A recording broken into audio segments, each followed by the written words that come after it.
We are going to start with a few words from Trudi about this book that they have published, after which we shall have the three co-authors give us brief presentations on their chapters in 15 minutes or so, because we want you to read the book. We do not want them to tell us everything that is in the book. And then we can have sufficient time for questions and engagement. So without any further ado, let me invite Trudi to come and tell us a bit about the background to the book. Trudi, welcome.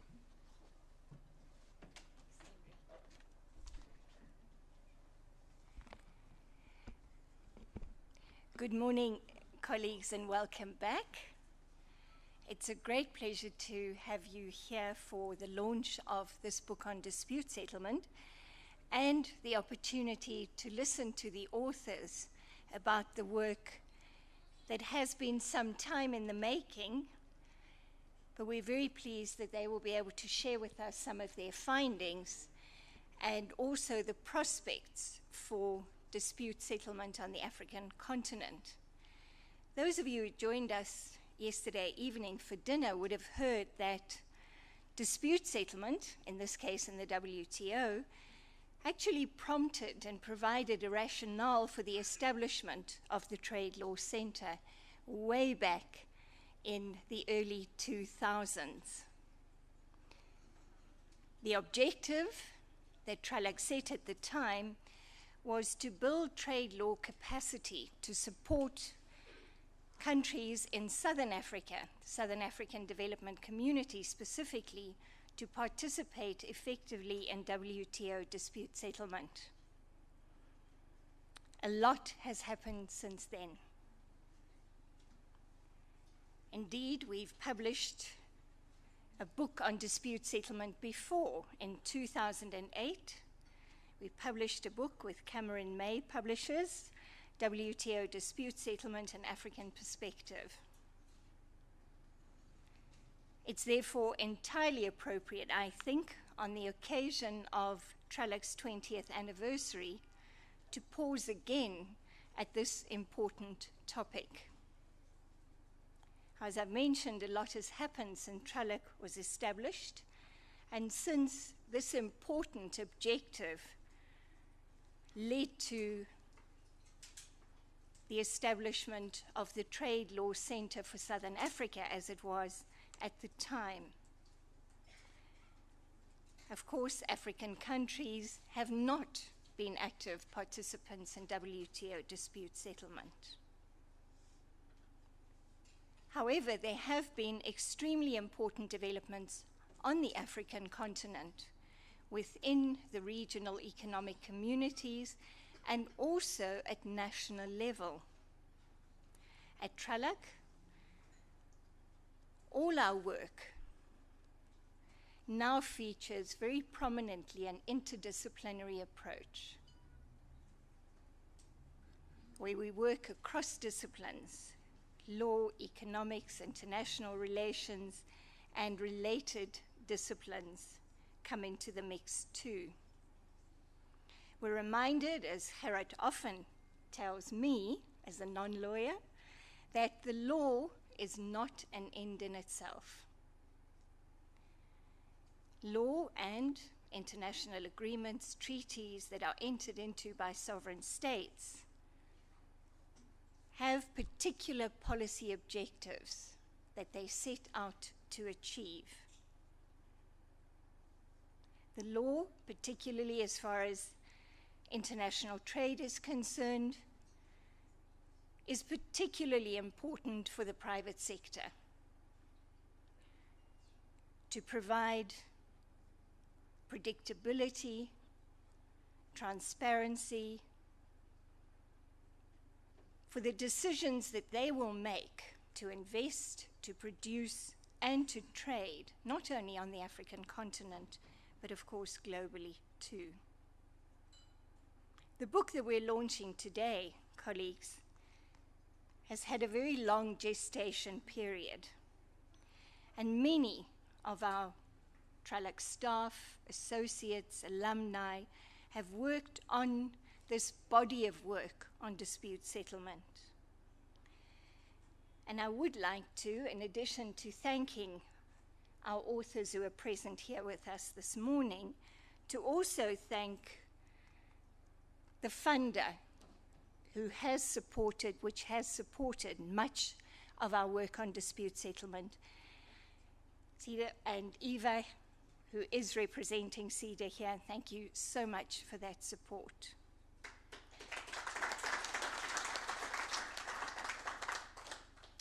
The colleagues who have contributed over the years to our work on dispute settlement include, and I hope I'm not going to leave anybody out who is in fact with us.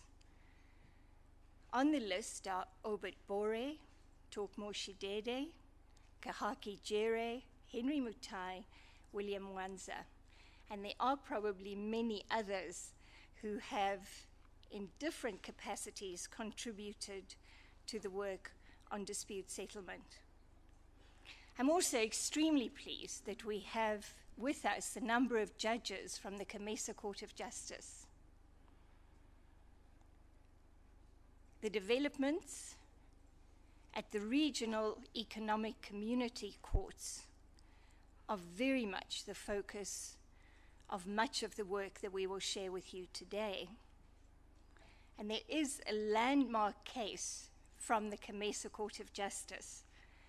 And anyone who has taken a course with tralac will know the polytol. You're able to dispute. Do have Africa back there, colleagues, that they positive book for us again, and we'll provide a link for you to the book. Very important for us. So it's my great pleasure to launch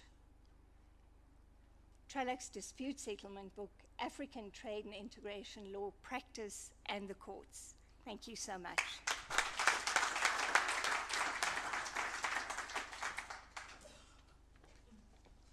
Thank you very much, Trudi, and congratulations on this wonderful achievement. So we shall have our three co-authors present in order. I'll say a few words about them. Of course, Professor Erasmus needs no further introduction from me. You are all very familiar with him and his association with tralac. Professor Dawid van Wyk was a professor of law at the University of South Africa, the South African Public Law, and co-editor of the South African Yearbook of International Law. He's interested in dispute resolution in general, but specifically the Rex in recent years. He is a tralac associate, so he shall go second. And the third presenter is Creck Buyonge, Mirito. He is a customs expert, worked with the Kenya Revenue Authority Customs Department from 1996 to 2007. After that, he went to the Center for Customs and Excise Studies as a regional manager for Africa from 2007 to 2014. He has administration and trade facilitation, SADC, as well as the African Continental Free Trade experts in the area. And we look forward to this text. So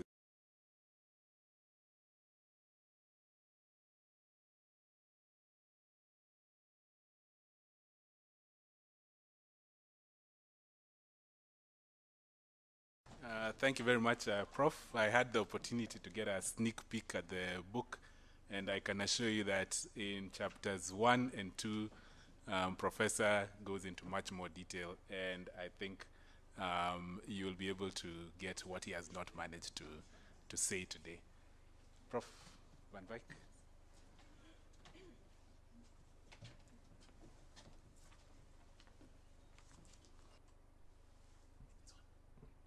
I start this presentation with saying that much of what is in this book will be familiar to many, if not most of you, either because you are involved in some way or another in the work of these courts and tribunals, or because you've read some of the copious literature. And I must immediately say it is quite impressive how much has in fact been written over the years and continues to be written, not only about the regional courts, the community courts of justice as they are called, but also about regional integration in Africa in general. There's, I don't know whether it's an organization, but a website called Academia.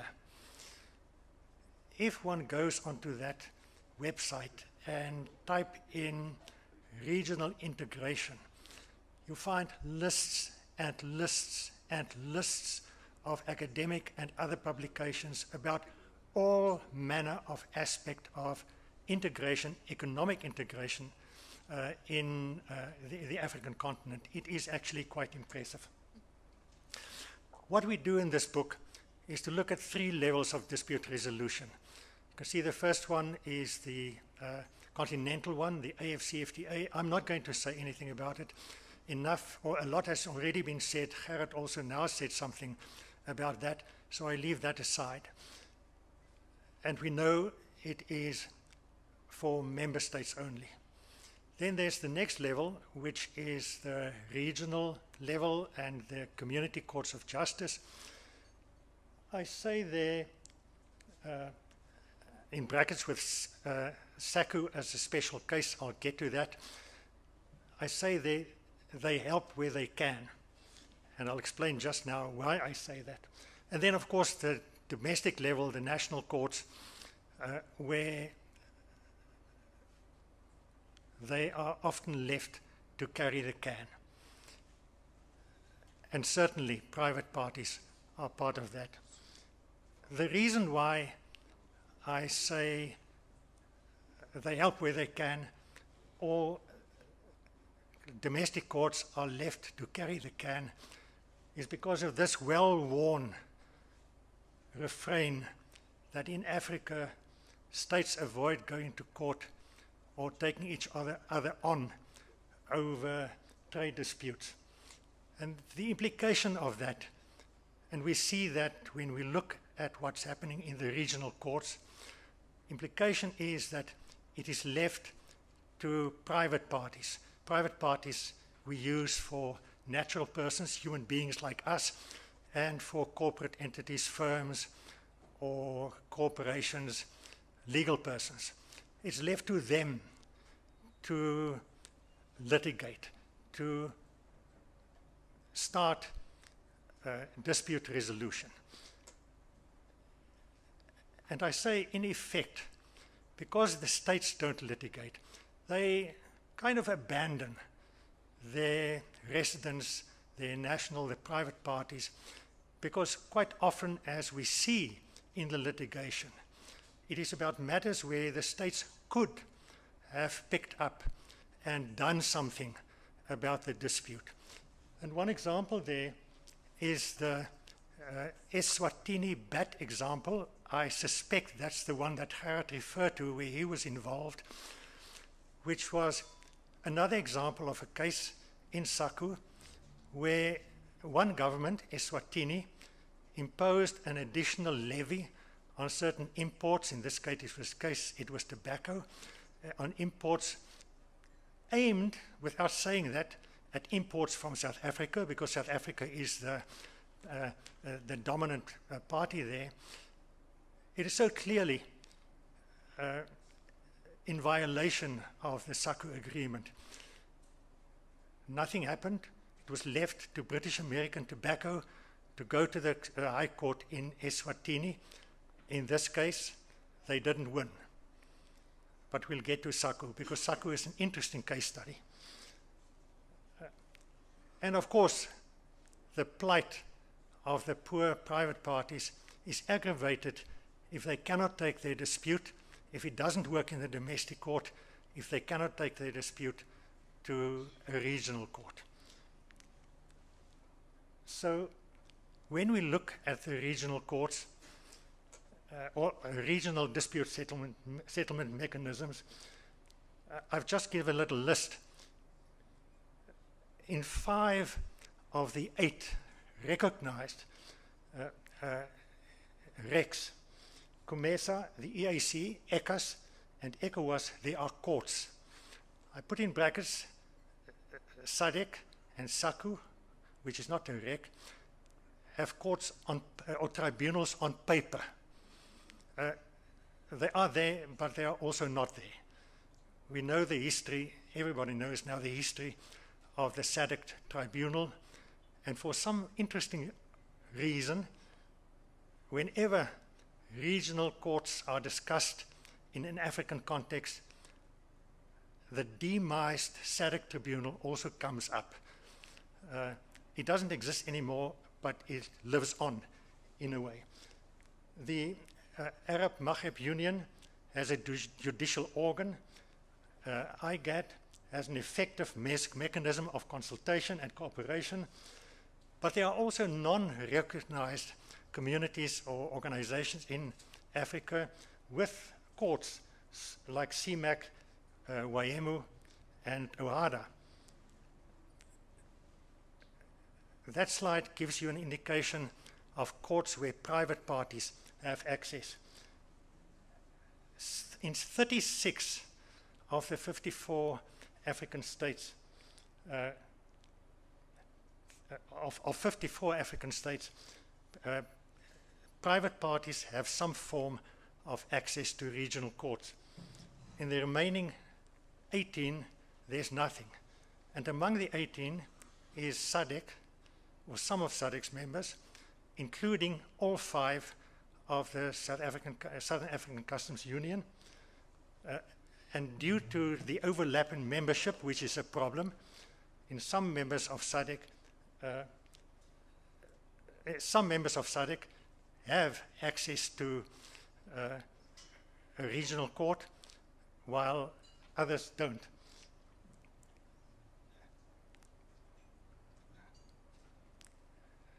The final bullet there just says that it's the private parties, I've said it already, who are effectively the litigants.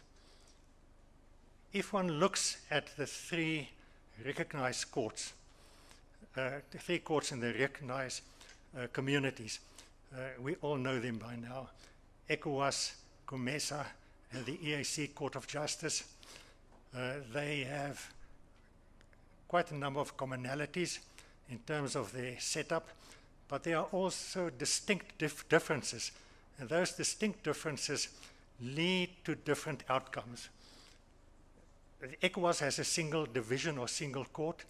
In the EAC and COMESA, there's a first instance division and an appellate division.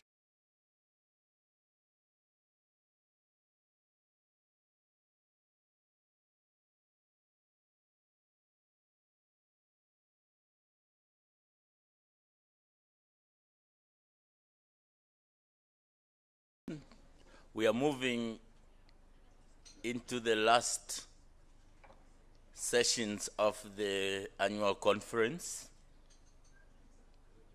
and I'm pleased to welcome you to this session, and in particular to welcome my colleagues. We all from Tralac Associate family who are going to lead us into this session.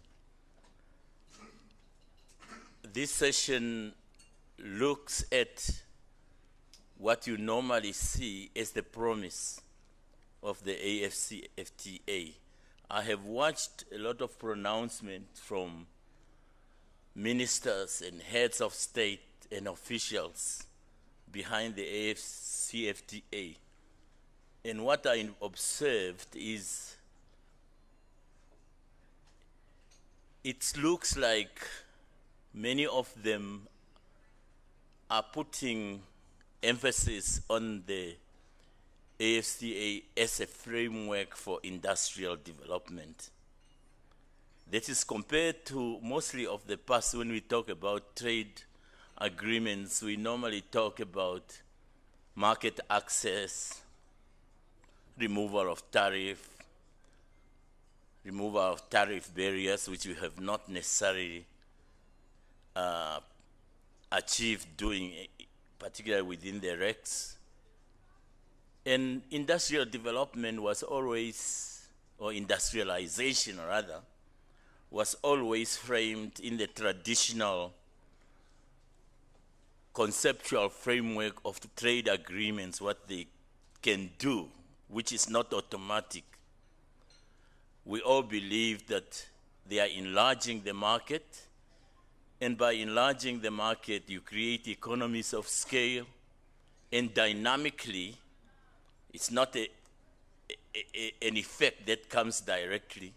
It's a dynamic effect that can then promote industrial development, particularly investment. So that's how the framework we used to look at it.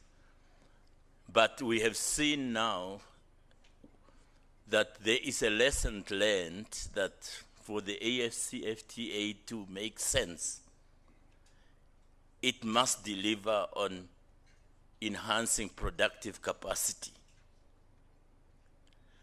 But unfortunately, as far as I'm concerned, this is all good dreams. We don't know exactly how this framework will be implemented and what needs to be done within the context of a framework of, say, a preferential trade agreement. That is a big question, and I hope our panel here would help us think through what could be done to deliver on that promise of industrialization. And I think we at Tralac, we have been trying also to make sense of this through our analysis, through our publication, learning from what has happened in the Creck, where we don't necessarily find good lessons. But it is a challenge, and I think we have an obligation to contribute to this debate and to practically realize measures at the AfCFTA level which can then advance that promise. We have John Stuart, and we have Eckart Naumann and Michael Lawrence. I'll keep exactly the order of presentation because I think, Trudi, when you design the program, there is a purpose, a rationale for this order. And I'm not going to introduce them, and I think because of time, they are able to introduce themselves in a much more efficient way. John, your floor is open. And you will come following each other, then we will take it from there. What can I give you the time? The time is almost 12:30, isn't it? We must be able to finish by 12:30, including the discussions. So can I give you 10 minutes each, if it's possible? Thank you.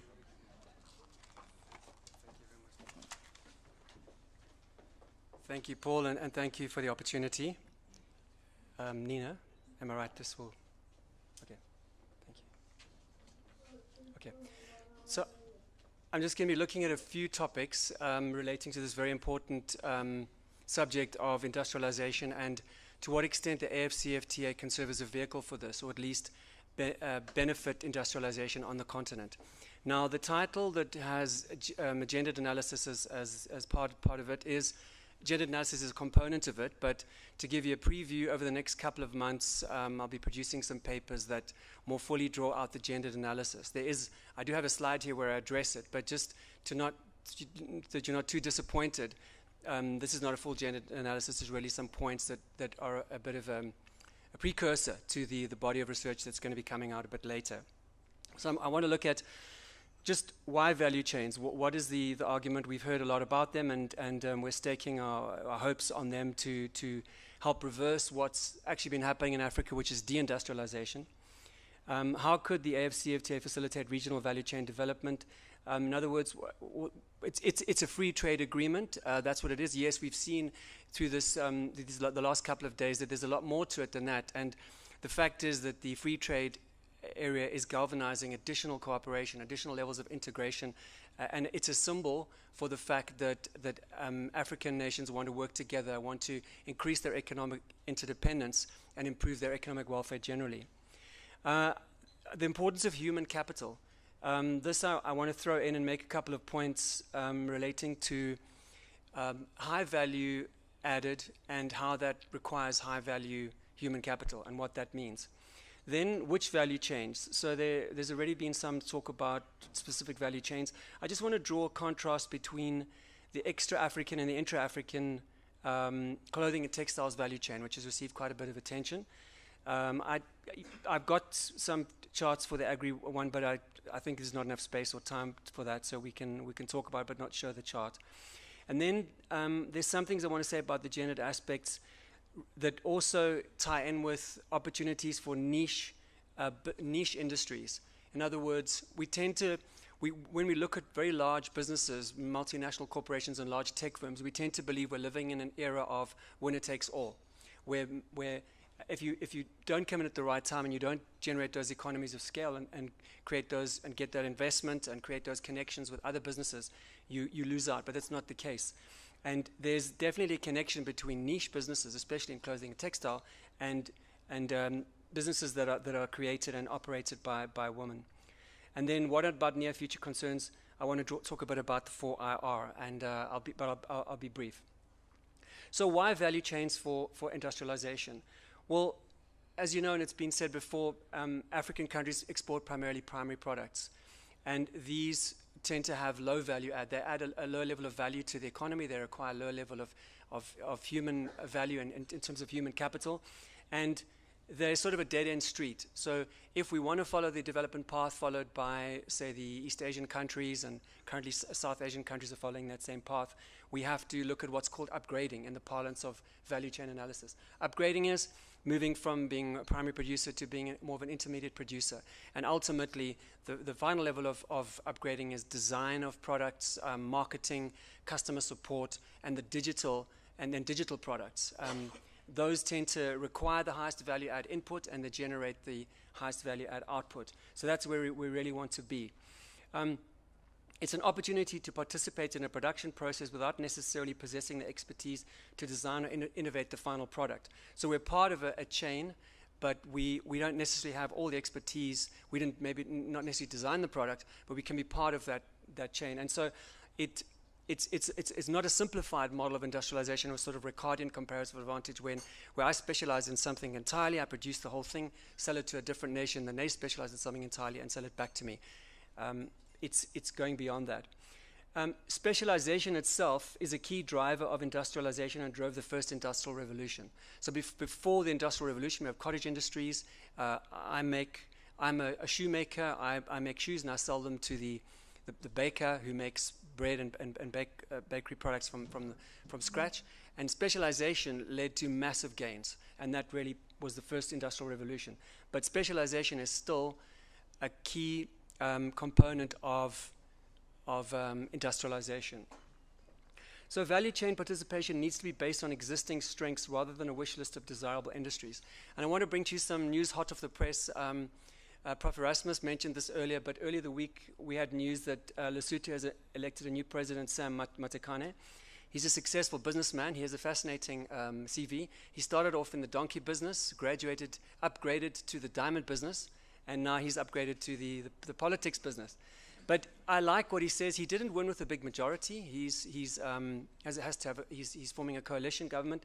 But I like the things he says. He's focusing on education, training. He's saying the right things about Lesotho and about the need to get Lesotho industrializing. But what he did say is he wants to have a pharmaceuticals industry, and that interested me. So I went and looked at their trade figures, and they export 32% of their exports are the diamonds, precious metals, and 40% clothing and textiles. They don't really have an existing pharmaceuticals industry. They do their 13th biggest import is pharmaceuticals, and that's generally about the level for countries that are very much net importers of pharmaceuticals, non-pharmaceutical producers. So really talking about creating a pharmaceuticals industry from scratch. And what does that involve? And so although that that's an honorable goal.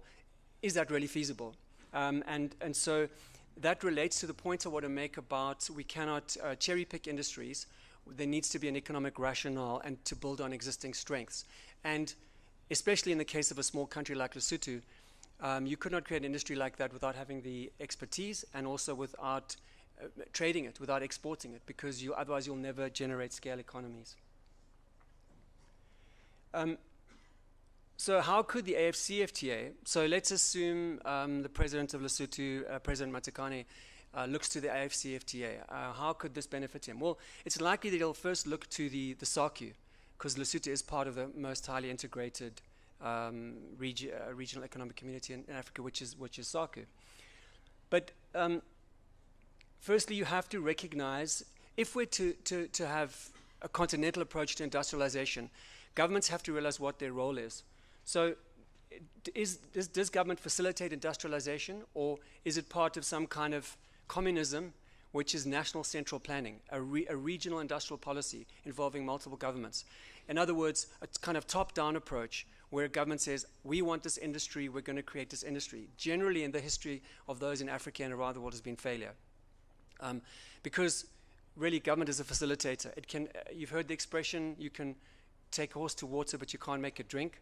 Sometimes they can't even get the horse to the water. But that's really the role of officials and the role of governments, is to create a suitable policy environment. And it's been said before at this conference, I like it, talk to entrepreneurs, talk to business people, talk to investors. What are the problems that they're facing? Talk to highly skilled people, talk to graduates with tertiary qualifications. Where do they want to work? What conditions do they want to work under? And that's how you generate value industrialization, rather than just, well, you know, we've got diamonds here. We're going to put up a facility and export those diamonds. That's really not going to help you to upgrade in the long term. It's value chain participation is trade, and we distinguish between gross exports and GVC exports. Those GVC exports are exports that are going to be further beneficiated and exported. The final product will be exported down the line, maybe by the importer or maybe by a country that imports from that country. So there could be multiple stages in the process, but it's trade. So what are the factors that make trade? If you're facilitating trade, and we had a great presentation or set of presentations on that. If you're facilitating trade, you're also facilitating value chain participation, and you need to get that in place before you can talk about upgrading in value chains. So we have various, extra-African, I wanted to talk about the extra-African versus the intra-African. The AfCFTA will, of course, relate to intra-African GVC participation, intra-African a creation of value. But we also need to look at what's happening extra-Africa, because if we have, let's say, for example, the North African countries are highly forward-linked in the textiles industry to Europe. I'll show you a chart just now that illustrates that very nicely. But that means they've got in place, they've got productive capacity, they've got skills, they've got investors that understand those industries and have invested in those industries. So that's a good starting point for looking south now. So those countries can also start to look south. And the AfCFTA can facilitate that. Besides the AfCFTA, other continental initiatives that have the potential to promote intra-African value chain are the Specialized Technical Committee of the Ministers of Trade, Industry and Minerals, the Summit on Africa's Industrialization and Economic Diversification, and also PETA, of course, the Program for Infrastructure Development in Africa. So it's a cross-cutting approach. AfCFTA has a role to play because trade has a role to play, but we need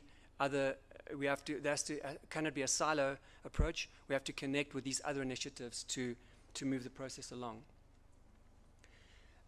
Now, Africa is promising because the economies are dynamic because of a number of factors. The youth dividend, we've heard about that before. We have a very young population in Africa, and they're also quite tech savvy. As you've noticed, those of you who've got children, they generally know how to use tablets and computers and things better than we can. It's impossible to try and deny them access to the Wi-Fi because they'll find a way around it.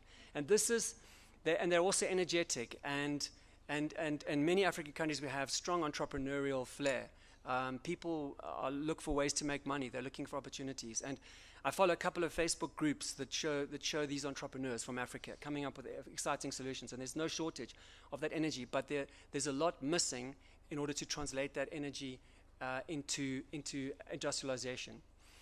So it's a youthful population, the urbanization. In Africa, the massive geographical area of Africa, which we saw in a previous session, means that digital connectivity is very expensive for large areas of the continent. But for the urban areas, you can connect. And so urbanization is a good thing in that it brings people into digital connectivity, and that opens lots of doors to entrepreneurship. Deepening intra-African air passenger ties, those have really expanded recently, and digital platforms that help to make markets. So a market is bringing together buyers and sellers, and we've never before seen the extent of markets that can come together through digital platforms, through the fact that I can connect with buyers and sellers in foreign countries that could be thousands of kilometers away that have a demand for my product. I sold an item to someone in Australia a few years ago that really shocked me. It was a music technology item that I didn't think there'd be any demand for, and this person in Australia bought it and said it amazes me that in digital connectivity can make markets for extremely rare products, or for products that you would not even be able to sell if you advertise them in your local classified, and the same thing applies to businesses.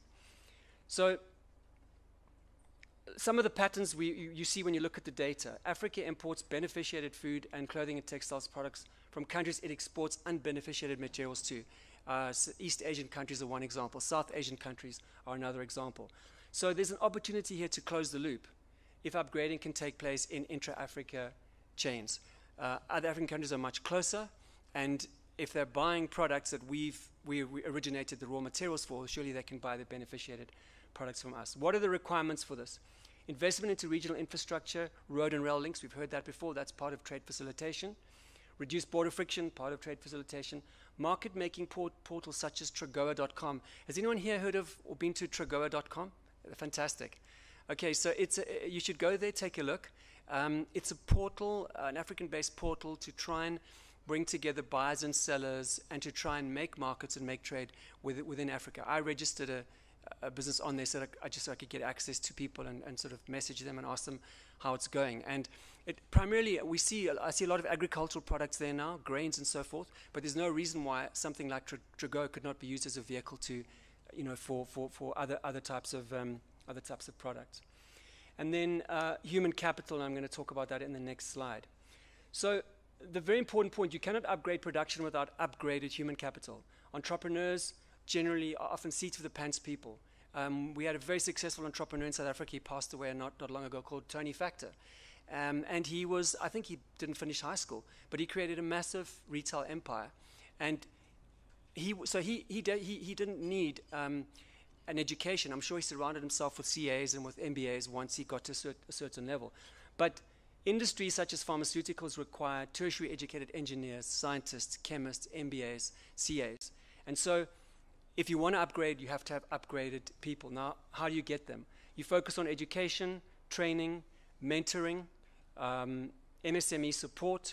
So many governments and parastatals talk about MSMEs, and they talk it up. It's like they talk up the 4IR without actually doing anything about it.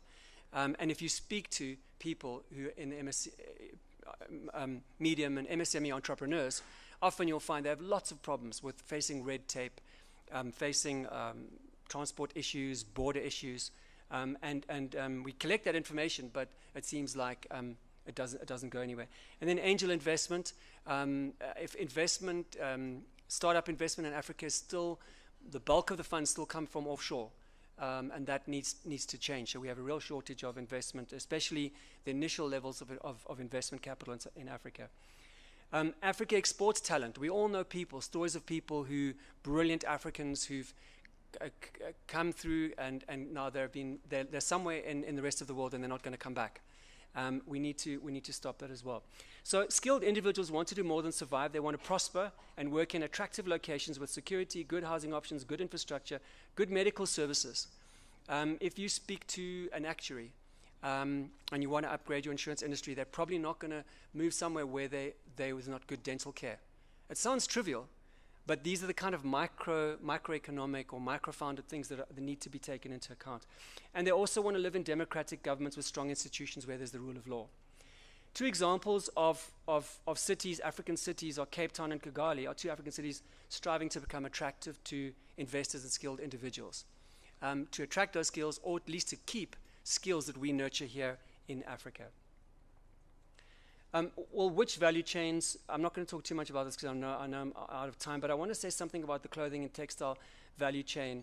The agricultural value chain is bigger. The agricultural and agri-processing is much bigger than the clothing and textile. They've both been identified by the AfCFTA Secretariat along with several others.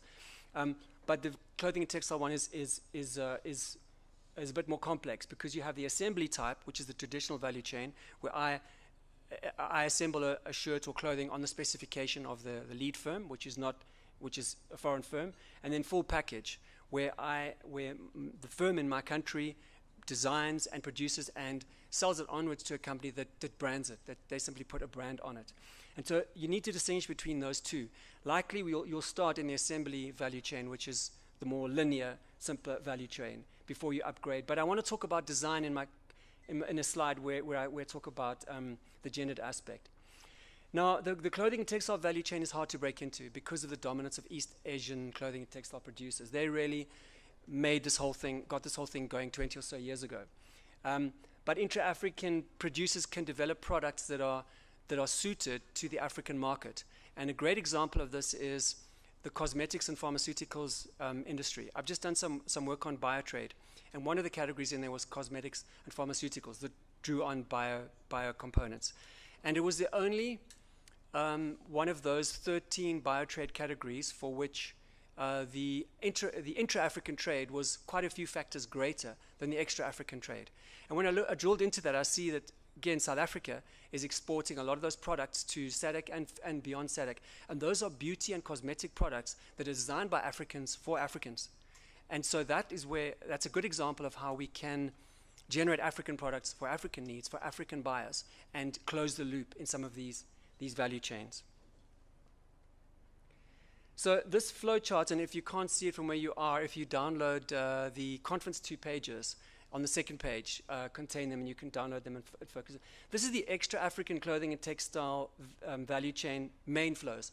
And I put it up there to draw a distinction between the extra African trade, which is focused really around North African countries. Egypt, you can see, is very much dominant.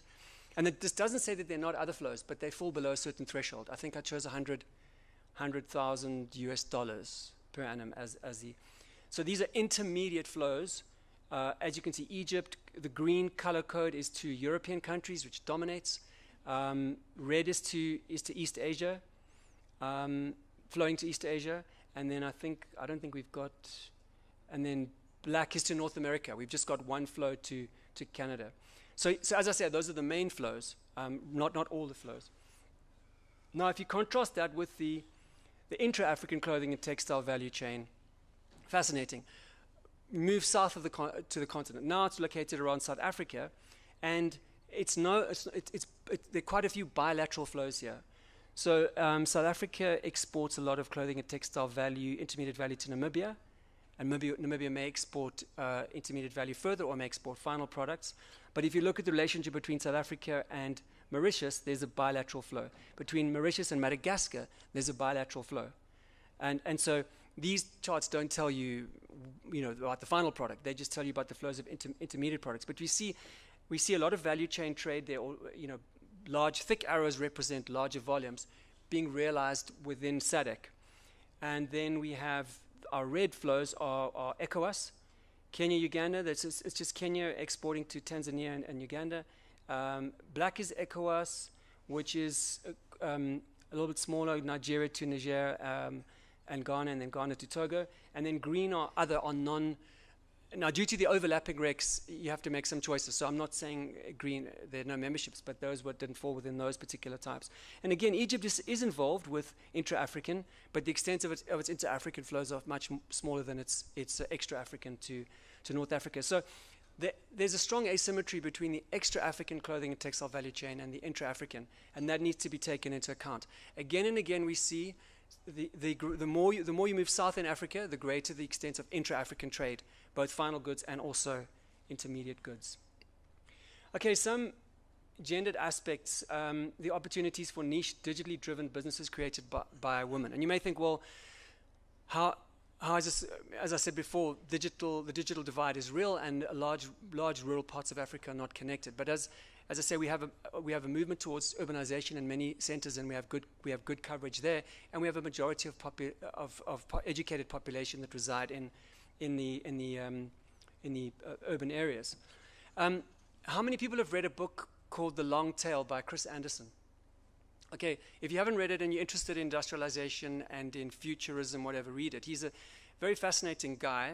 He started drone businesses and whatever, and he wrote a book called The Long Tail, which is about about industries and sectors in an era of multinational corporations and winner takes all, where he says that it's not the case that winners will take all, that you can have niche. In other words, you have a long tail of businesses. So you have the distribution, you have a lot of businesses at the top of the distribution, and then you have a long, long tail with lots of small businesses that are viable, that can do very, very well, and that can grow to some extent. There's maybe some conglomeration, but you also have the survival of small businesses. And we see examples of this, and these examples are especially made possible through digital platforms. So they're possible where you have a niche product. If you remember from economics, microeconomics, Veblen, there was this guy called Veblen who had a thing called the snob effect, where he said that you can have a product that can sell incredibly well the higher the price is. People go into some stores and they say, I'm not buying that, it's not expensive enough. I want to buy the more expensive one. That's the snob effect, but that can also relate to niche, because people sometimes want exclusivity and they want products that are in short supply.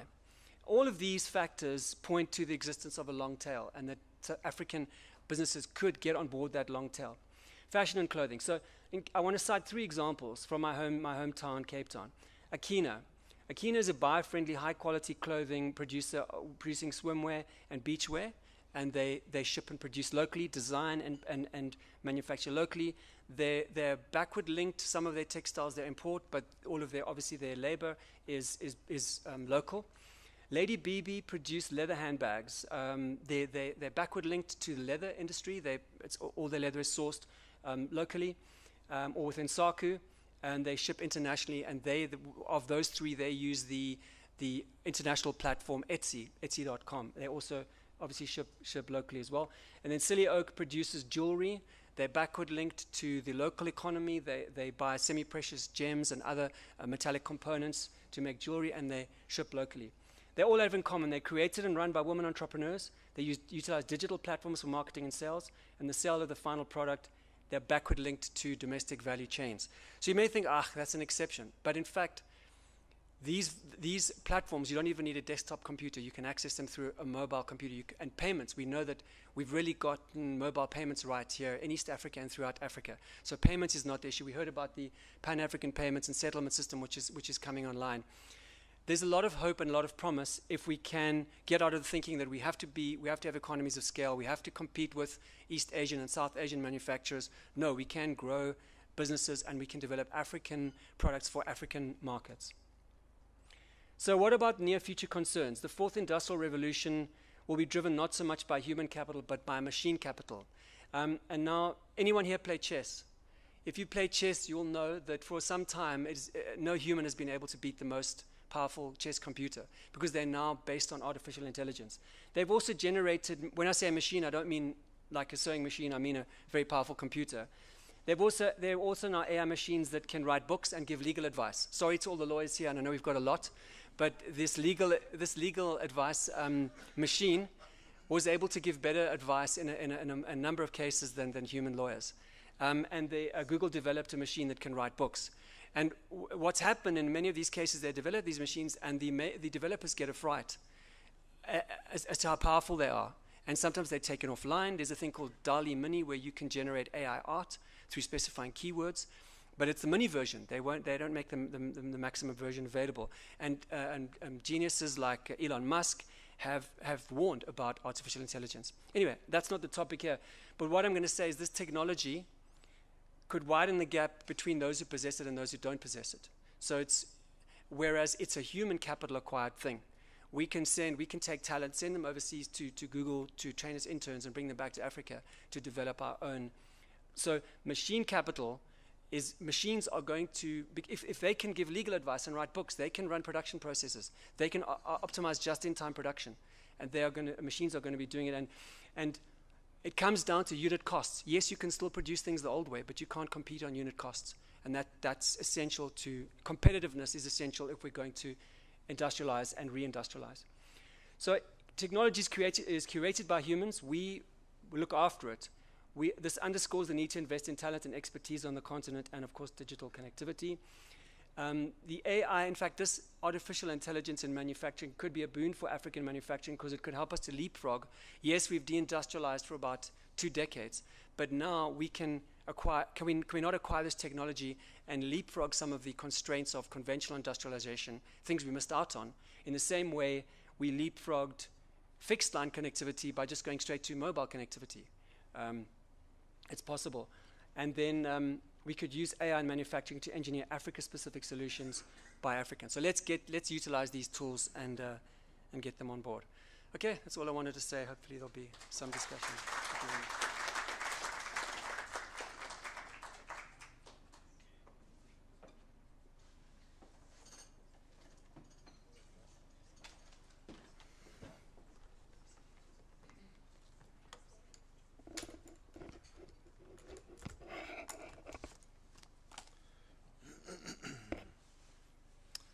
John, that was excellent. I would have deferred all my time to you to carry on.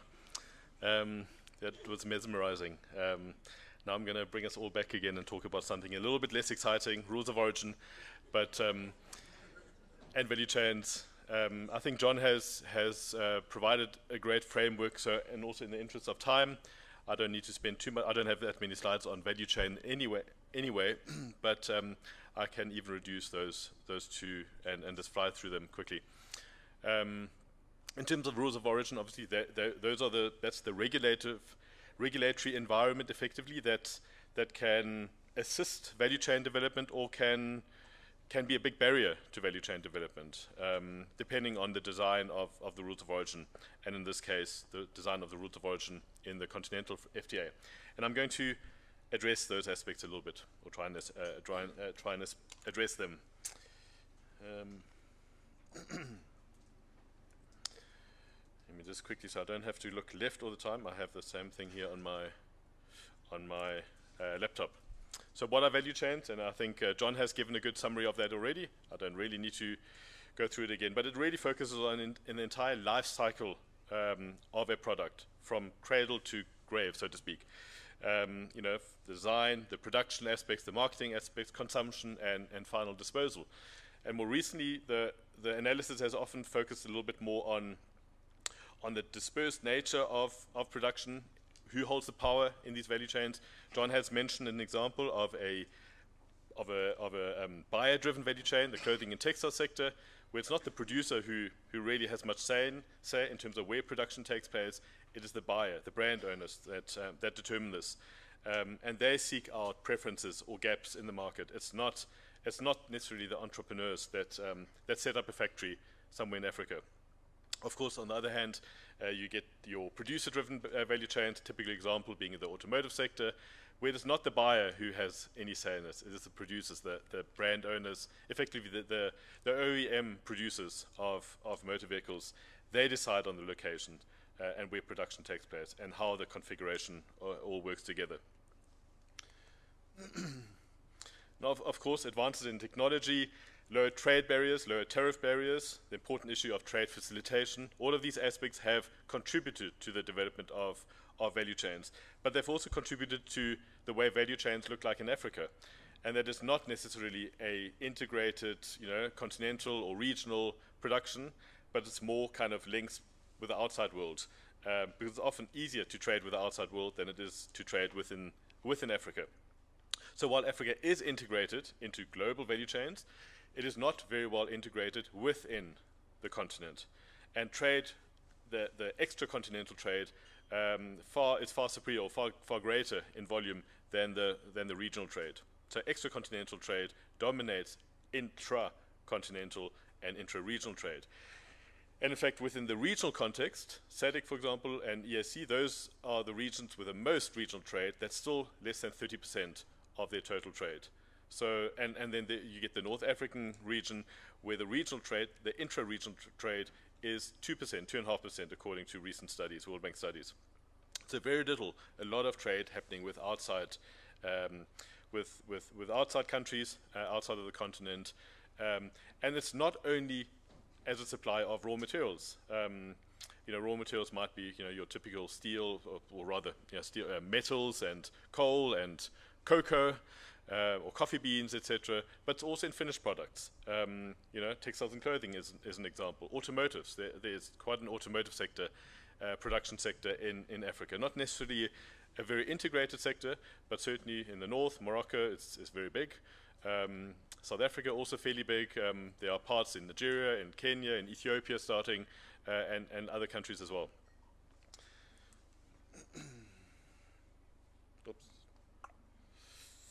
Now, going on to rules of origin. What are rules of origin? And again, this is not a session about rules of origin per se in the theory, so I'm not going to focus much on what they are, but just one slide quickly. Two different types of rules of origin that you get. And rules of origin are essentially the laws and criteria and administrative procedures that are used to determine the nationality of a product, a traded product. And the important part is, and I will refer back to that in my very last slide, of traded products. So a product that I might be consuming in South Africa might very well be a South African product, but in origin terms, in rules of origin terms, in trade terms, it might not be a South African product, even though it seems to have been produced or was produced in South Africa. Non-preferential rules of origin and rules of origin of a preferential nature, we focus in the continental FTA on the latter. And one can almost, Trudi asked yesterday who's had a visa, who needed a visa coming into it. You can almost use that scenario of coming into Kenya. If you need a visa, it's the non-preferential rules of origin. You're coming in anyway, in some way or other, but you might have to show extra documentation, versus the preferential access, preferential rules of origin, and that is when you get the red carpet treatment, so to speak. And of course, rules of origin are an indispensable part, just like tariffs are, of the functioning of a trade agreement. Without those two key elements in place, you cannot have a preferential trade agreement. So again, everybody knows this. We're not going to spend time on the background of the continental FTA, but it's not long ago that it was ratified, 2018. And then today, 44 countries at the time signed it. Now we have 45 that have ratified the agreement out of the 54 countries. So the absolute majority has ratified it. Technically, that means trading should be able to start. It is in force. It entered into force when 22, the requisite number of ratifications had been deposited. But trading under the agreement isn't taking place yet. It's taking place in a very limited amount. We spoke about the GTI, the special arrangement amongst a couple of countries, 5 to 7 countries that are starting to trade on a regulated basis. But effectively, the rules of origin negotiations and the tariff negotiations, the office, that situation has not been entirely resolved yet. And what is also important to note is we are looking at a continental FTA, at continental or regional value chains, but this free trade agreement is not about the free trade on the continent. There are a lot of caveats to it. The regional economic communities and preferential trade within these continues to exist as it was before. So those rules within these RECs, these 8 recognized RECs, continue to apply and continue to be enforced. So for example, in SADC or EAC or COMESA or ECOWAS, the rules of origin that govern trade, the preferential trade arrangements within these regimes continue to apply, not the continental FTA rules of origin that are being negotiated. And as Wamkela mentioned yesterday in his opening remarks, that are apparently concluded or 88% agreed. Those will not apply within these RECs. So that is a limiting factor on not only continental free trade, but also on the development of value chains, because it's taking place under different rules. An integrated value chain where different countries are producing different components or different parts to it or adding value is all subject to different rules. Something that is produced within SADC or EAC, subject to different rules and origin requirements as something that is produced in Nigeria, for example. In terms of, as I mentioned, rules of origin negotiations under the trade agreement have not been concluded yet. What have been some of the ongoing challenges? National interests, obviously. A very diverse group of countries that are negotiating a common set of rules of origin for trade between countries that are have not previously been or do not previously trade on a preferential basis. Managing individual REC outcomes, or REC, Regional Economic Community Agreements and Rules of Origin, versus the new Continental FTA Rules of Origin. A country that has made concessions or that has agreed to a certain set of rules of origin or is trading under certain, it'll be quite difficult to have a completely different policy position on trade with another part of the continent that it is not trading with preferentially. To use an example with South Africa, if it's always been insisting on a double transformation rule of origin for textiles and clothing, it's quite difficult for South Africa to suddenly have the position that single transformation will be fine for trading with West Africa. So these, and this is just one example. Obviously, every region has a similar dynamic and similar internal pressures effectively, and of course, sometimes it can be used as a opportunity to break away from an existing arrangement. But certainly, these are effectively boundaries that are set and that are limiting the negotiations sometimes. Of course, Trudi also mentioned it yesterday, the fact of tariff negotiations that are taking place in parallel, yet these two items are very linked, and they do all have an impact on the creation and being conducive, having a conducive outcome to value chains. And to put it very simply, if a tariff is low, or an agreed tariff between regions is low, there's hardly point in having rules of origin, because the rules of origin really need to be very, very, very flexible, very easy to meet.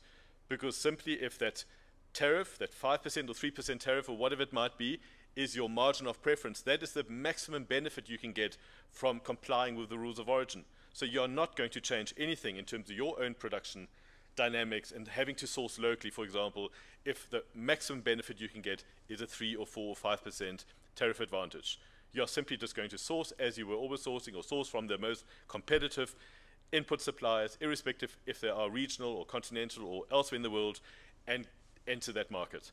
Because ultimately one always needs to look through it through the glass of the final destination market, of still being competitive in that final export market.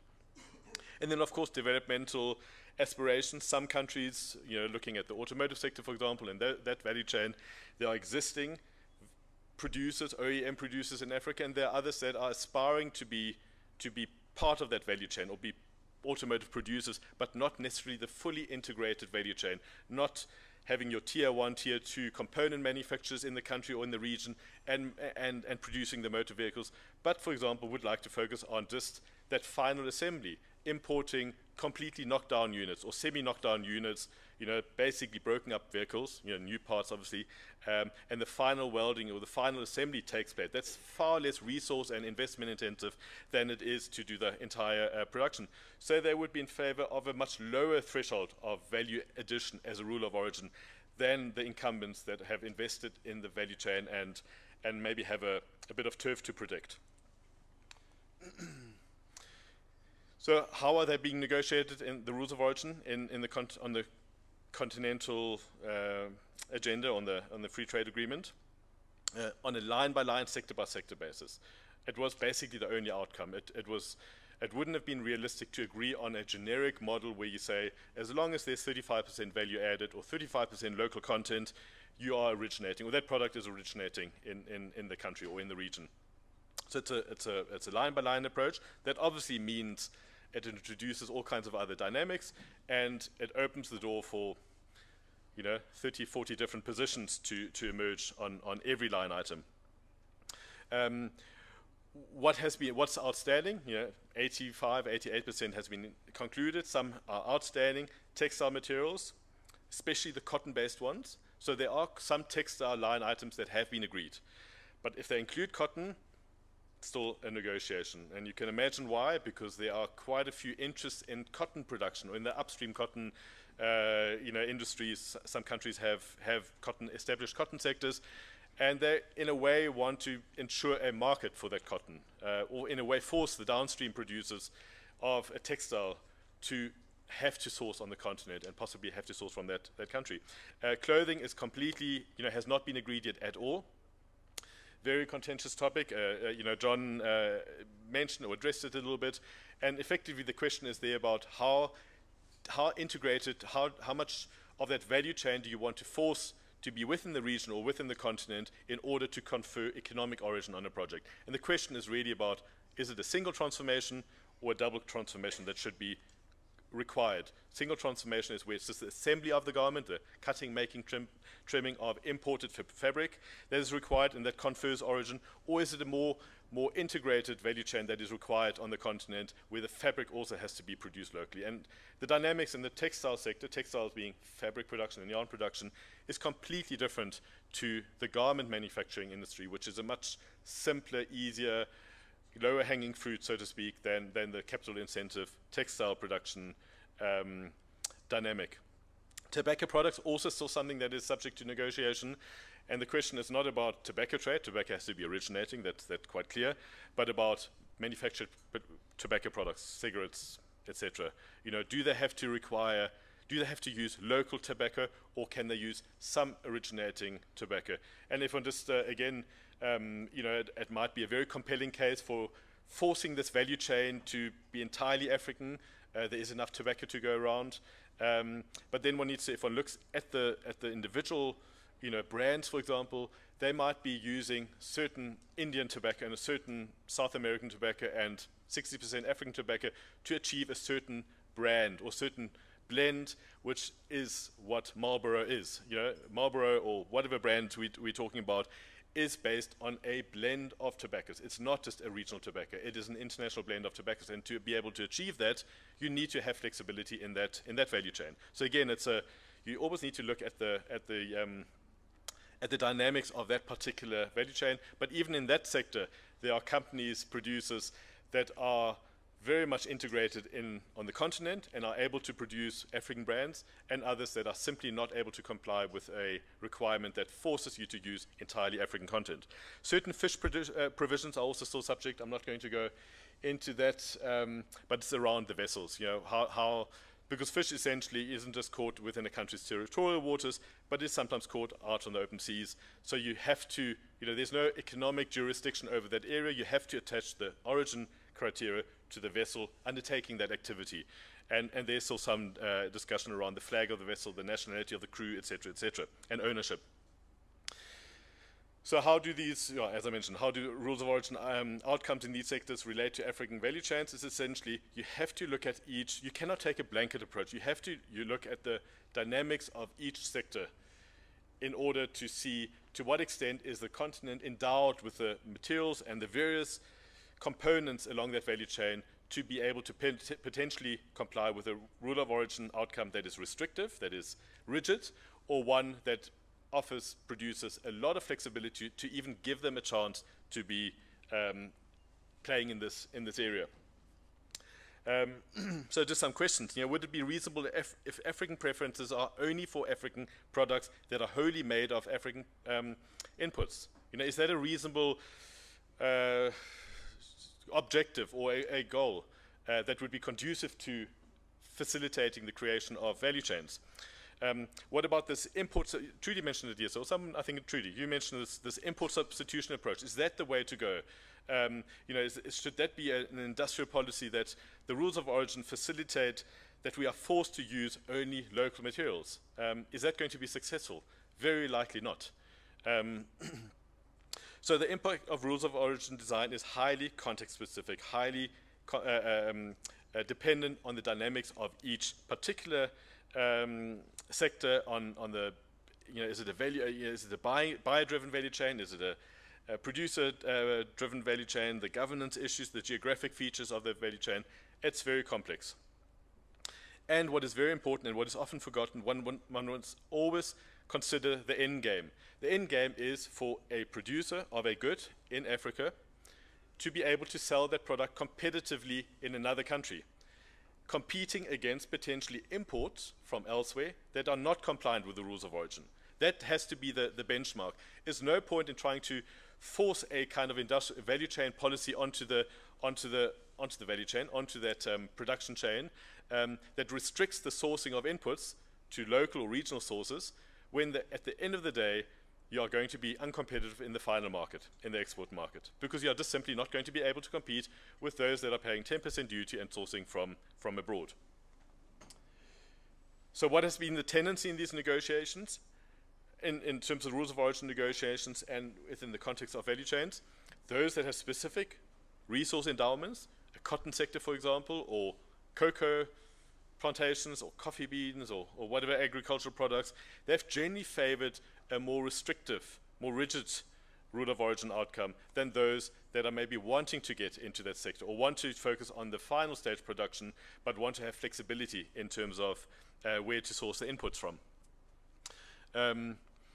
So how have the Continental Free Trade Agreement negotiations approached this issue? First of all, there's been a measure of pragmatism, realism, so a line-by-line approach has been followed. It would not have been possible to follow a generic approach. Interestingly, the East African community used to have a generic approach. COMESA used to have, or was often described as a generic approach, until one looks at the detail, and there's an annex applicable to products. If a product is in the annex, then that rule applies. Then the generic rule doesn't apply. But that annex is pretty much covers all the tariff lines. So effectively, it's not a generic approach, it's a line-by-line approach. And the EAC completely moved away from a generic approach to a more line-by-line, a new rules of origin regime a couple of years ago. And I think that was also a realization that that is the more realistic or pragmatic approach. And then, of course, as I mentioned earlier on, effectively, there's been a bit of a limitation on the approach being used by the pre-existing regional rules of origin. So effectively, by the Continental FTA adopting and respecting the fact that the RECs continue to coexist, and those intra-regional rules of origin continue to coexist, it did limit the policy space, the negotiating space of the various countries that are now negotiating with other parties to move that far away from the existing status quo. Some negotiating deadlocks were recently broken, and this is quite an interesting outcome here. So, for example, cheese, buttermilk, wheat flour. Wheat flour has always been a contentious issue, certainly in SADC. There were no rules of origin for wheat flour. Fats and oils, prepared or preserved fish, for example, canned fish, canned tuna, etc., sardines. Certain fruit juice, cranberry, kiwi, mangosteen in particular, and articles of leather. Those have recently been agreed. That was a can that was being kicked down the road for a long time, with very different positions on this. And this is, I think, where this general approach towards continental or regional value chain development has appeared quite clearly in the outcome, in the agreed outcome. And I'll get to that in the next slide, and more specifically. But effectively, what's happened here is a compromise outcome from the very opposing positions on how these rules of origin should look like, where it is effectively for 5 years a certain rule of origin exists, and after 5 years it automatically, in most cases, changes to a different rule of origin. So in about 20 of these categories that took forever to agree on, that outcome is what is now the agreed outcome, is now in the rules of origin. For 5 years, a rule of origin that allows imported materials, up to 40% generally, and after 5 years, an automatic graduation to a new rule that requires all of the input materials to be originating, to come from Africa. So the thinking behind it must be to encourage countries and businesses to get ready, to prepare themselves to what will lie ahead, which is a much more rigid, much more restrictive rule of origin regime, to this 5-year period of graduating into that. I've never seen something like this in any rule of origin globally, with the exception of AGOA. And the African Growth and Opportunity Act followed a little bit of a similar approach, and I have to say it failed. And the approach under AGOA was that for the first 8 years of its life, countries, the lesser developed countries, were allowed to source fabrics, again, the textiles and clothing value chain, from anywhere in the world. That, of course, was the reasonable outcome in how that value chain operates. So it was completely compliant with that, and it contributed to the success of the clothing manufacturing sector in Africa. But after 8 years, that rule was going to fall away and going to become a have to source locally made fabric made from African yarn. So really the entire value chain had to become African. And that just shortly before the expiry of that provision, or that gradation that would have happened, they agreed it would have led to basically exports falling away. And that was the success story of AGOA. So they've changed it. Then they tried it again on a denim rule, a specific rule that was in place for a couple of years, where they said the first $100 million, I think it was $100 million worth of denim exports, denim clothing exports, jean exports, had to be made from locally manufactured denim fabric.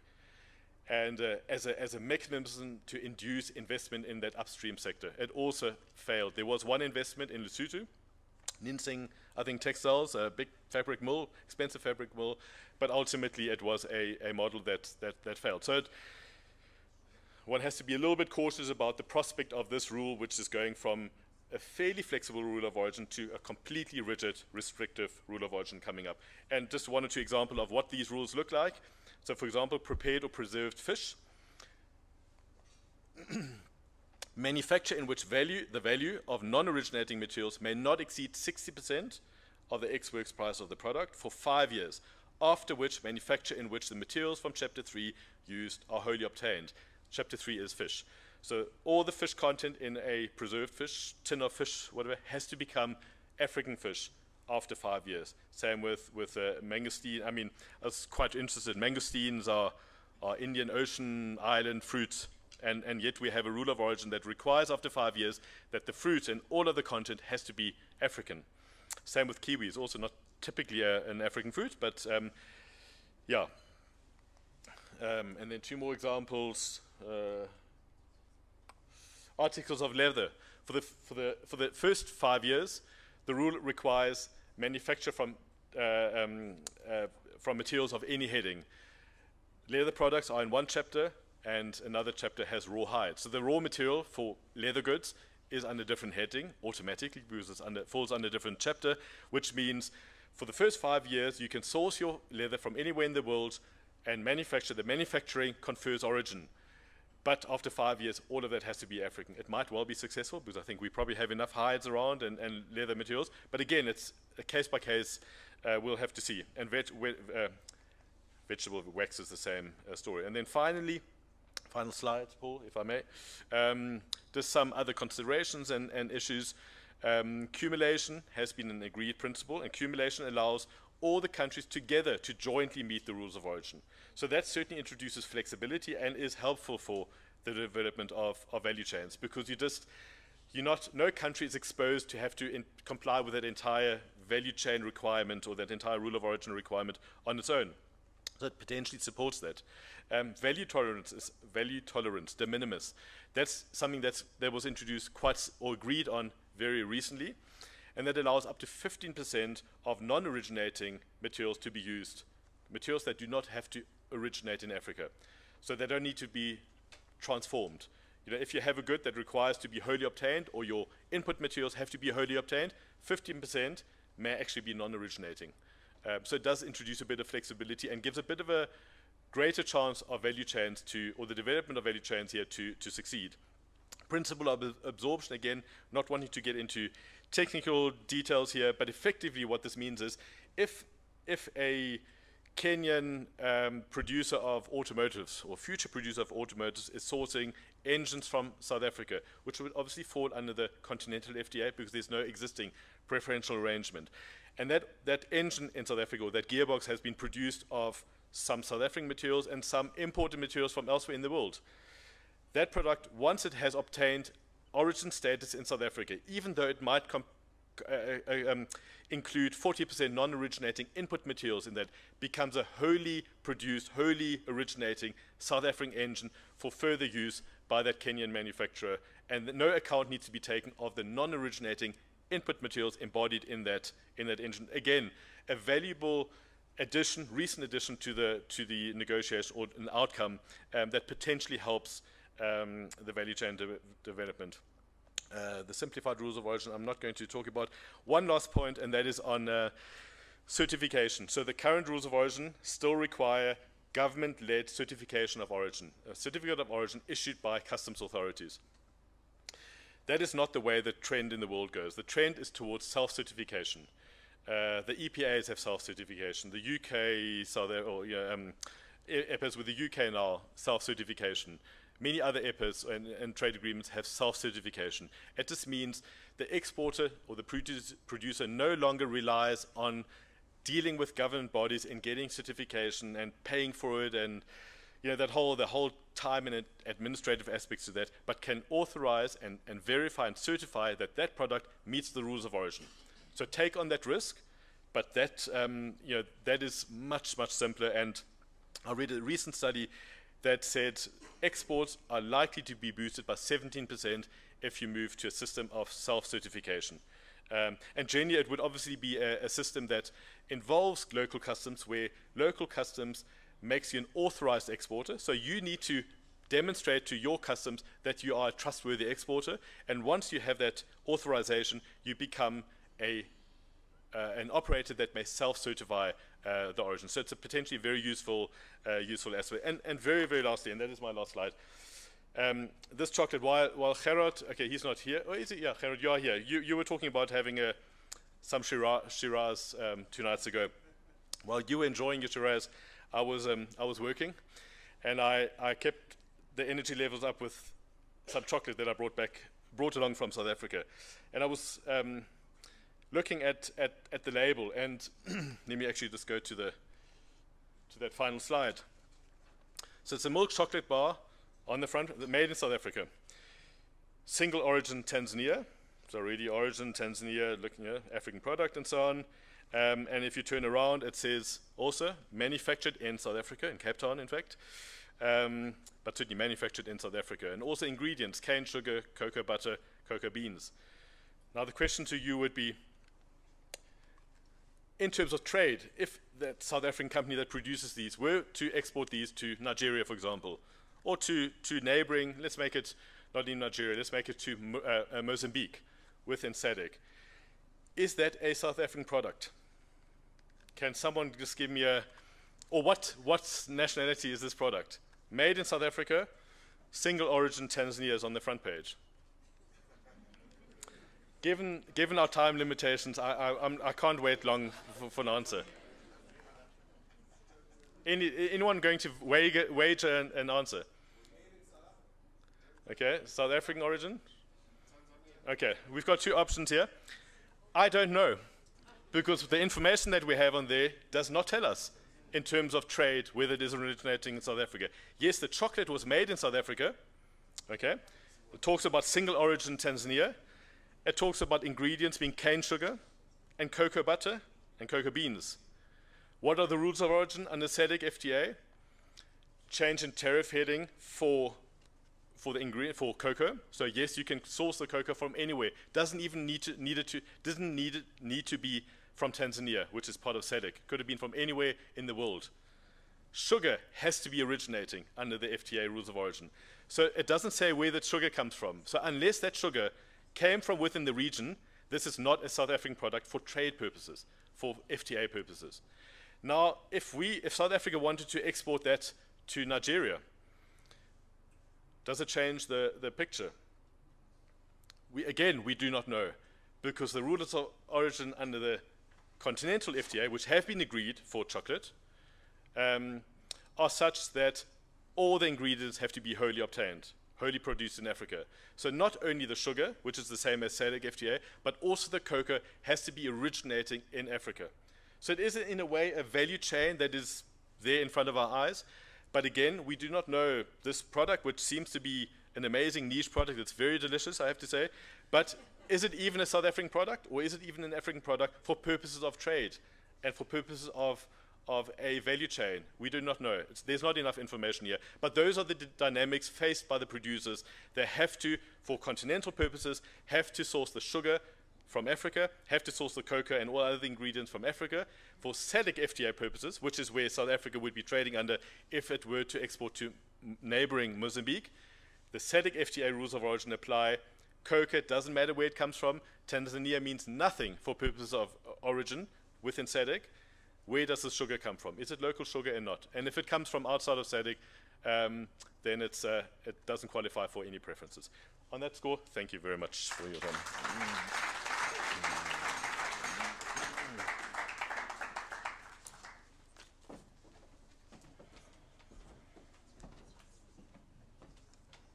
Sure.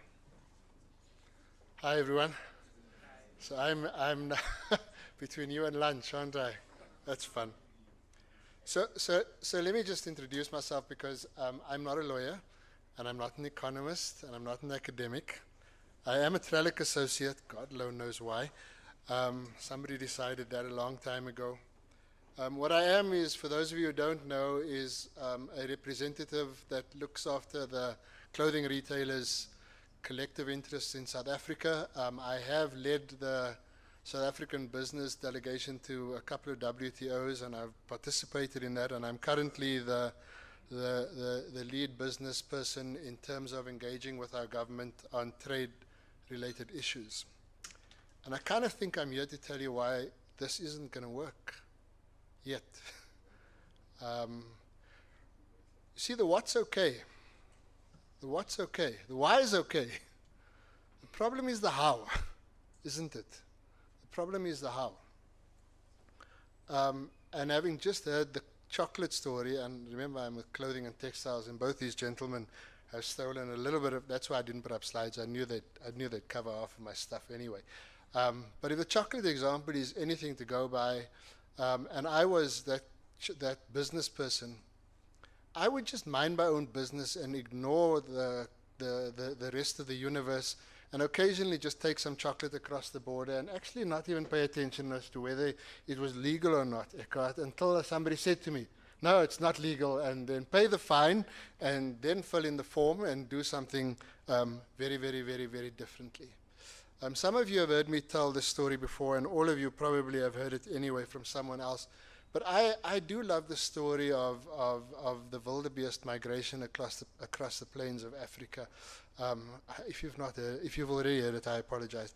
But the story goes, of course, that the wildebeest, I mean, it happens not far from where we are here, across Africa, they get to a river, and this massive herd stops at the river. And in the river are crocodiles. Now, the crocodiles don't actually know at what point the wildebeest are going to cross the river. The wildebeest know, but they know that at some point lunch will be served, as we've done. The wildebeest, on the other hand, know that rivers have crocodiles, but they're not sure where the crocodiles are. So there are two parties that have no idea where the others is. Now, again, this is a bit like the AfCFTA. There's a set of rules for one and a set of rules for the other, a set of operations, and how we're standing. So this is how it works. The first wildebeest tentatively, but quickly jump into the river, cross the river. They're okay. But they create activity in the river that says to the crocodiles who are on the banks or kind of deep in, oh hell, there's lunch. And the crocodiles get up and they move. The secondish wave of wildebeest, they're the oaks who get eaten. They get wiped out, completely wiped out. And then the rest of the wildebeest cross because the crocodiles have now fed. Our problem in business is we don't want to be second wave of crocodiles. That's the problem we've got here. And that's exactly what we're feeling like. So there's a whole bunch of rules. That's the river in front of us. There are a whole bunch of people who are supposed to be creating the rules, implementing the rules, enforcing the rules. They're the crocodiles. Some of you may be crocodiles in the room here. I apologize profusely to you. But I mean, that's own your designation, please. And then the problem comes because now we've got to work out: are we going to get wiped? Business people don't like losing money. Let me say this even better than that. Business people like to make money. So if I said to you, why is business not, if you asked me rather, why is business not interested right now in the AfCFTA? Why is this so little? Well, it's an easy answer, isn't it? What is it that we want to do? We want to make money. What is it that the AfCFTA is offering us? No opportunity to make money. Go figure. There is no opportunity to make money. Now, I don't know how difficult this is. So I'm going to cover it in a couple of elements, and these gentlemen have been good enough to touch on some of them, as I said. Clothing and textiles. We would get past the so-called 90%, in fact, very close to the 3% of free trade quite quickly if we sorted out clothing and textiles. Who are the most important people in the clothing and textile value chain? One of the two of you said this. Who are the most important people? It's retail. Brand owners. The brand owners, my people. My government, I represent a retail sector. Let me just tell you this. I love saying this. It scares me every time I say it. That has a market capital value of, depending on the exchange rate, but it has a market capital value in South Africa of almost 15 billion US dollars. Who do they listen to? Some distressed clothing manufacturer, textile manufacturer there, who doesn't know what market capital means. In fact, his business is probably technically insolvent. And he's the one running around saying he wants two-stage conversion. If you want to ask me, we don't need two-stage conversion. Give me single-stage conversion. I will start buying product manufactured, made in Africa tomorrow, at quantities that you as manufacturers will not be able to keep up with. And I'm saying to you, here's your business opportunity, here's your money. Do I have the money in my back pocket? Go and look at the balance sheets of clothing retailers. Most of them are listed in South Africa. Go and look at their balance sheets. It's public information. We have more money than we know what to do with.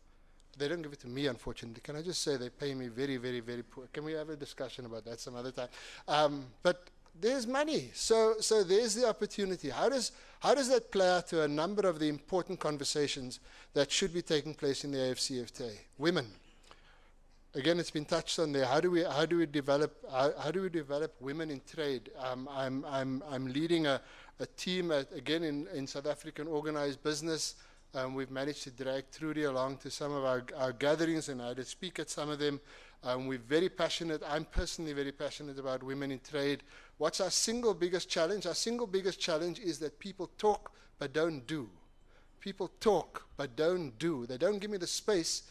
And in clothing and textiles in particular, across the continent, we could switch on opportunities for women who are so good at design work, who are so good at manufacture, who could even become so good at textile opportunities, textile manufacture opportunities, if we were to trigger the fullness of opportunity that is there.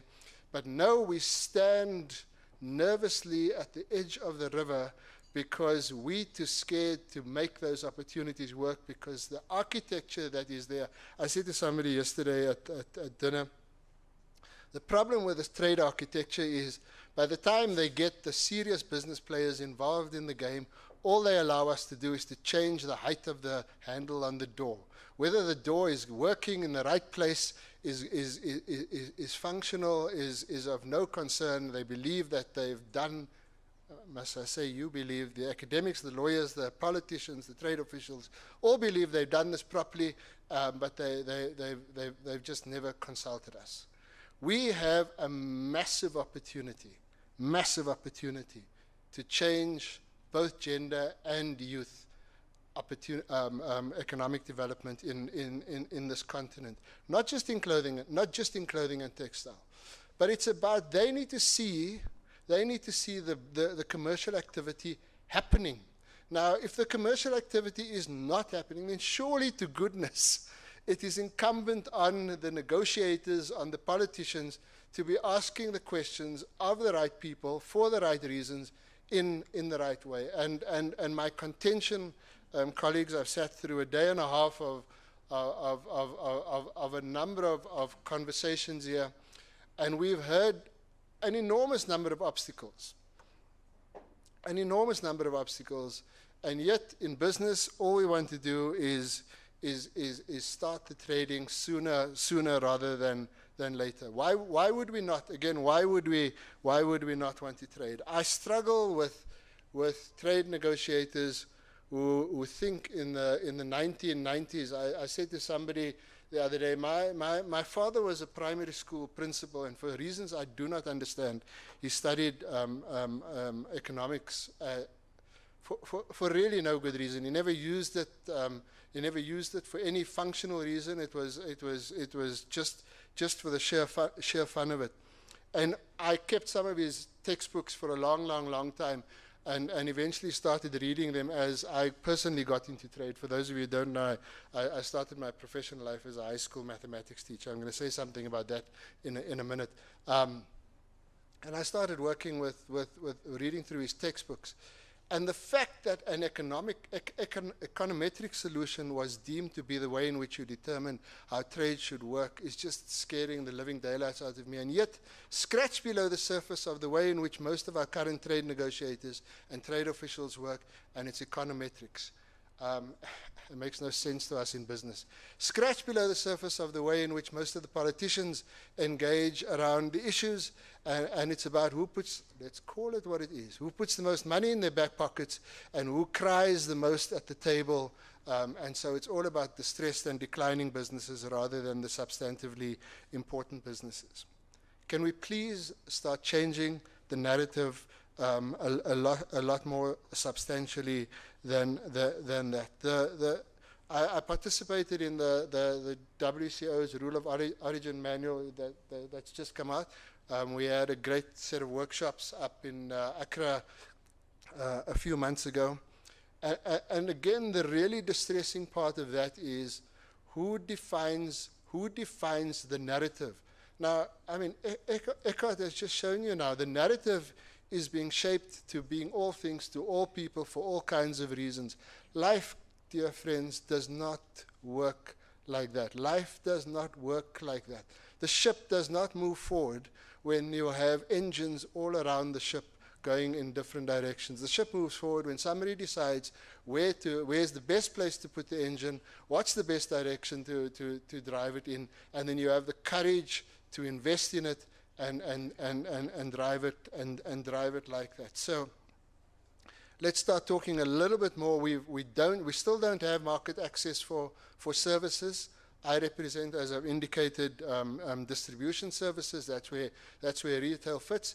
Distribution services. The single most reason why you produce a product is to put it on a shelf so that it can be sold to a consumer. We talk about the billion African consumers, and yet we don't talk about how to create shelves for the consumers to find with the goods that we talk about in our industrial aspirations. What is the point of making things if no one knows where to sell them?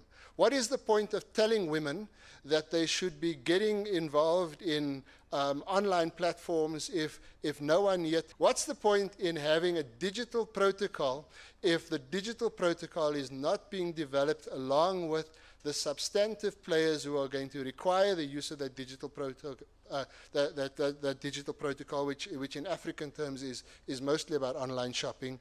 If the guys who run the shops are not in the room at the same time as that conversation is being held, we have some tough issues to get past as Africans.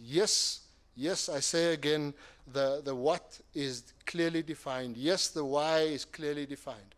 But unless we have the courage of our convictions to look at the tough choices that have to be made, unless we have the courage of our convictions to look at the tough direction that the how is going to require, unless we are clear in our minds that we want to develop at scale, and to the comment about the long tail, at scale gives opportunity for a host of MISMEs to begin to find space and place for themselves. It's the scale of opportunities that does that. And go and look at any substantive working economic operation across the world, across the history of economic development. It's when scale takes place that your MISMEs substantively start to find traction. Unless we get past this terrible bias we have about where and how we are going to be developing our export markets, which fundamentally is about investment, unless we get past the reality of the fact that we are really an awful place to invest financially in. It's safer as if you have money in your back pocket and you want to go and invest in industrial capacity in Africa. Can I suggest you go and find a bank now, because the interest rates are all going up across the world. That's the best place to put your money. Unless and until African countries are willing to offer substantive investment opportunities by getting the narrative clear, by getting the narrative simple, by speaking to the businesses that are interested in making money. Yes, in making money, because making money is what economic development is all about. Unless that happens, my dear colleagues, I'm the last speaker today and for this conference. The AfCFTA is going to be an exercise in futility. I don't believe it is. The reason I stand before you is I don't believe it needs to be. I don't believe it will be. But I do believe we are wasting an immense amount of time and effort and energy by not having the how sorted out effectively. I intend being part of the wildebeest that crossed the river successfully. I will not be eaten by the crocodiles, not even you. I welcome you to try. I will kick you, crocodile and all, to the rest of the bank. Thank you, ladies and gentlemen.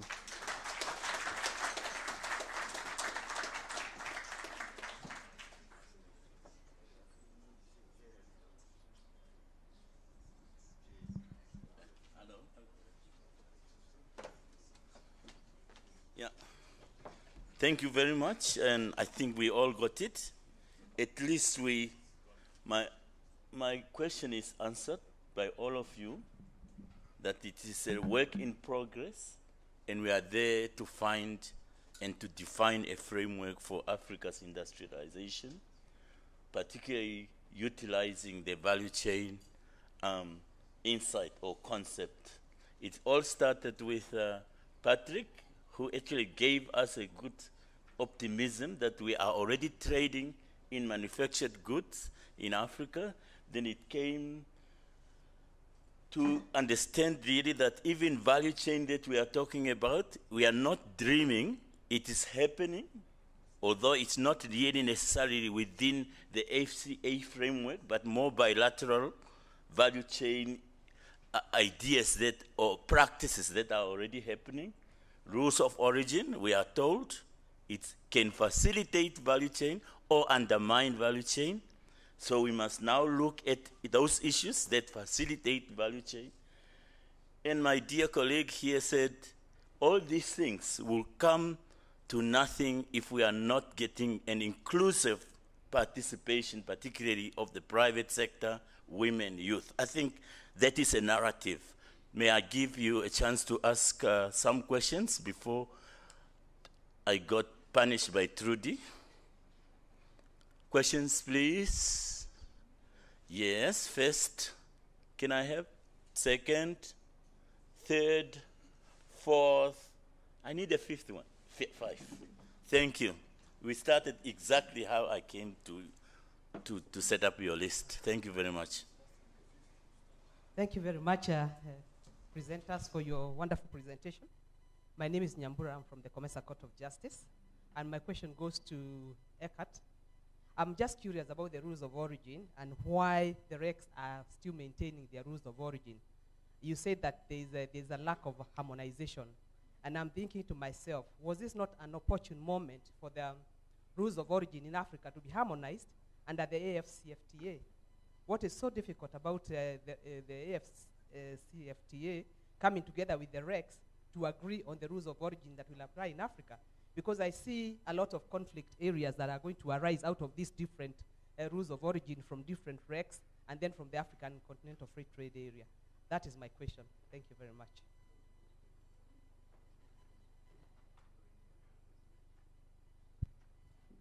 Okay. Thank you very much again, gentlemen. My name is Lesay from Lesotho. I think there are important things that the speakers, all three of them, have highlighted. And I think chief among those are the fact that there's a lot of work that needs to be done in country to get the private sector to become investment ready and to start doing a lot of communication and capacity building within the private sector itself, so that those that haven't started, they have an opportunity to get it right from the get-go. Those that have started have the opportunity to start fine-tuning as they go. I think for me, this is the most critical part that the gentlemen have highlighted, and I think it says to us, we need to push harder with the governments, we need to push harder with the capacity building and the understanding and making the trade language more digestible for the private sector, because a lot of these language is really high it's over the top, and I think from the perspective of the of an SMME, almost you could say that it's superficial and not understandable. And I think there's a lot of work that we need to carry home and actually do a lot of the groundwork. Thank you.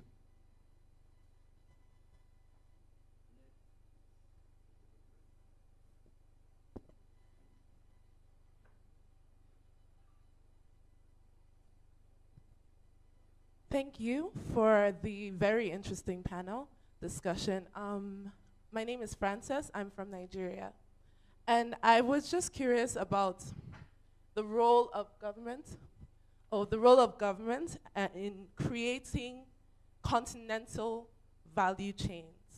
Because you highlighted, especially when it comes to MSMEs, you kind of discussed the importance of collaborating with the private sector and identifying their real needs in order to create an environment that is actually beneficial to the creation of these value chains. And so I'm curious about what active efforts can be made, what actual changes in terms of policy and discussions can be had that can actually generate these continental value chains, especially considering the fact that a lot of African countries are in similar stages of development, where exporting similar products at similar levels, stages in the value chain. And so how do we kind of start looking into ways to create more continental value chains? My other question is really just the role of trade hubs and services in the creation of value chains within the continent. I think that especially when it comes to services, I think that there is a lot of invisible services that contribute to the creation and distribution, especially of these value chains and of MSMEs in these value chains. And so I would be curious to hear a bit more on like what kind of policies can be done and what kind of services need to be considered to facilitate value chain creation. Thank you.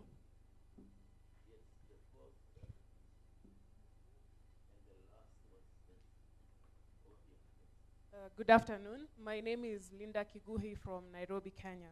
And Africa has been claimed to have leapfrogged the digital age, where some countries have performed very well when it comes to internet connectivity. So in relation to industrialization, should Africa focus on building our industries and manufacturing than try to catch up with the fourth industrial revolution, similar to how we have leapfrogged the digital age?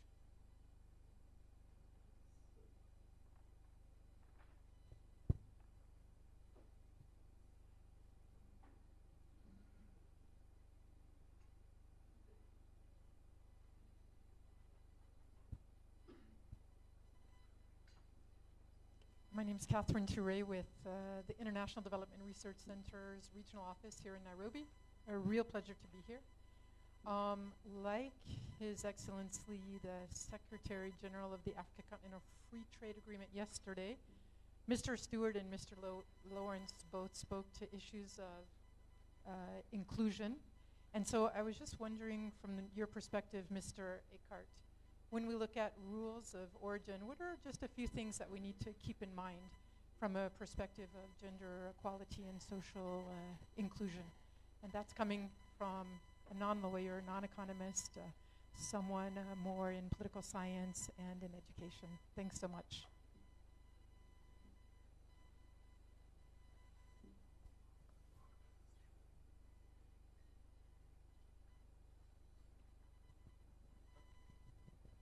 Thank you, moderator. My name is Mr. Simba is a lion, and Lawrence is afraid of the crocs. If you miss the croc, you'll meet the lion.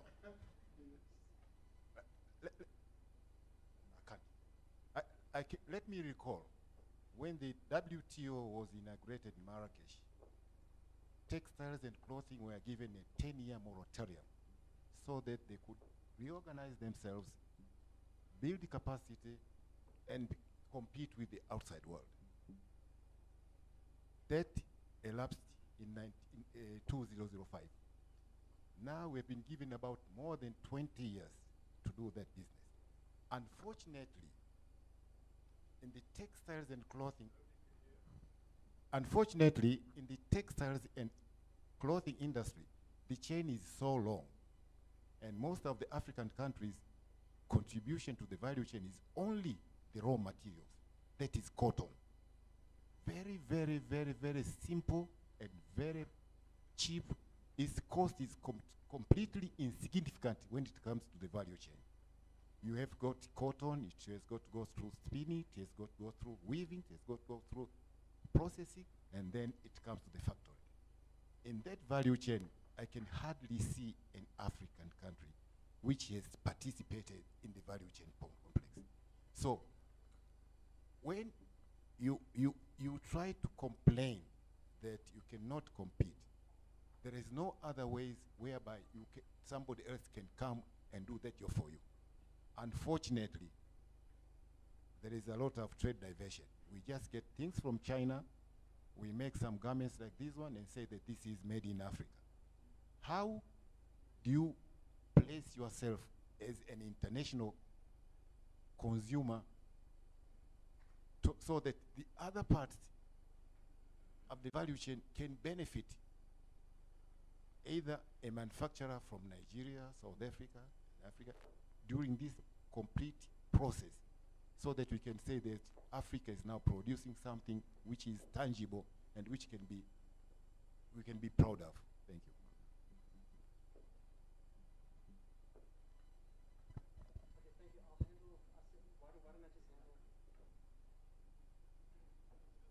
Thanks. I'll just sort of go and then you guys can come in at some point. So what can governments do, policy changes, etc., to generate these value chains? So I always say, first, do no harm. In my country, I listen to financial news and programs all the time. It's like our Department of Trade and Industry officials are actively deaf to what entrepreneurs and business people are saying. It's like they couldn't, if they tried harder, they could not ignore us better. And I say us because I wasn't a tech entrepreneur for a while. They've got this top-down approach that they have a way of envisaging the economy, which they do using aggregated figures, and that's the law. And very few of them have any experience in business or know what the challenges. Know that it's actually hard to make money. And when someone comes along and says, "Thank you, I'm going to take 30 or 40% of what you're making through various indirect and direct taxes," people just shut down. And I've heard people come to me and say, "I'm not creating any more jobs. I'm not going to grow my business above a threshold because a whole lot of regulations kick in above these thresholds." So that's the first thing. I know I'm using my country, South Africa, as an example. It's very frustrating. Trudi and I have had discussions about this. So as researchers with some experience in the market, and Michael will also be able to come in there. First, do no harm. Beyond that, we'll speak to, I think that's incredible that's resonated among the speakers here. Speak to business people, speak to chambers of commerce. Don't just speak to chambers of commerce though, because often the spokesperson in a chamber of commerce is an economist who may not have been in business, but actually speak to business people. They're quite busy, but if they think what they tell you will make a difference, they definitely will tell you things. So, and the governments, and we see this, I think it harks back to the history of colonialism in Africa and exploitation, that there's an adversarial relationship between governments and between private sectors. And the private sector is not the enemy. They're the only generators of value. Governments can only consume value. And they don't generate it. And that the fact that they consume value and don't necessarily give any value in return is resented by businesses. So I think that first, just do no harm. Businesses will happen because entrepreneurs are everywhere and they're always looking for opportunities. And if you just create the environments for them, can they access, is there a transport network? Do they have access to financial services? Are there investment funds available? Is there digital connectivity? Then it'll just happen. All you have to do is not mess it up. So sorry to be kind of blunt, but yeah, I mean, Trudi will tell you how kind of red in the face I get when I listen to yet another report or hear another South African business person saying they're shutting down this plant or they're not going to invest there because of government. Then trade hubs, service contributor, what kind of services? So, there was a question, what kind of services do we need? Well, I'd say the four primary ones: finance, transport, depending on the business. If it's a self-service business, transport not so much. ICT services and business services are all kind of fundamental services that are needed. You mentioned trade hubs. I notice, SEZs are a part of that thing, but I think those are bells and whistles. First, get those things right, and then ensure that those services are available. And how do you do them? Well, governments don't provide any of those services. Again, they just facilitate the entry of entrepreneurs and investors into those areas, and where there's seen to be potential, those services will come in. So markets are organic and have a way of growing themselves. Then should we try and catch up with the fourth industrial revolution? So that's an interesting question. As I said, because the gap will increase between those who have the technology and those who don't. And I would say the thing is, Africa has a lot of goodwill in the rest of the world because of the colonial past and because of colonial guilt. And I think you should leverage that. Go to Western powers and say, we'd like technology, please. We'd like technology transfer. We'd like access to machine learning algorithms. Please train, here are some of our best and brightest. Please train them and don't give them residence, send them back to Africa. I think there's a lot of goodwill, a lot of political capital, social capital that Africa has, and we can use that to leverage access to technology to America undergo. And the fact that they've done that means that now I go into South African stores and I always look at the label when I buy clothes. I see made in Lesotho, along with made in Bangladesh, made in Pakistan, made in India. But it's happening, and we saw from the value chain graph I put up that Madagascar is exporting to Mauritius and those intermediate inputs. So we are backward linked, yes, we are raw materials, but there are AGO has been successful in creating manufacture of final products by some of our LDCs, and that momentum can be continued. Okay, I don't want to take up more time.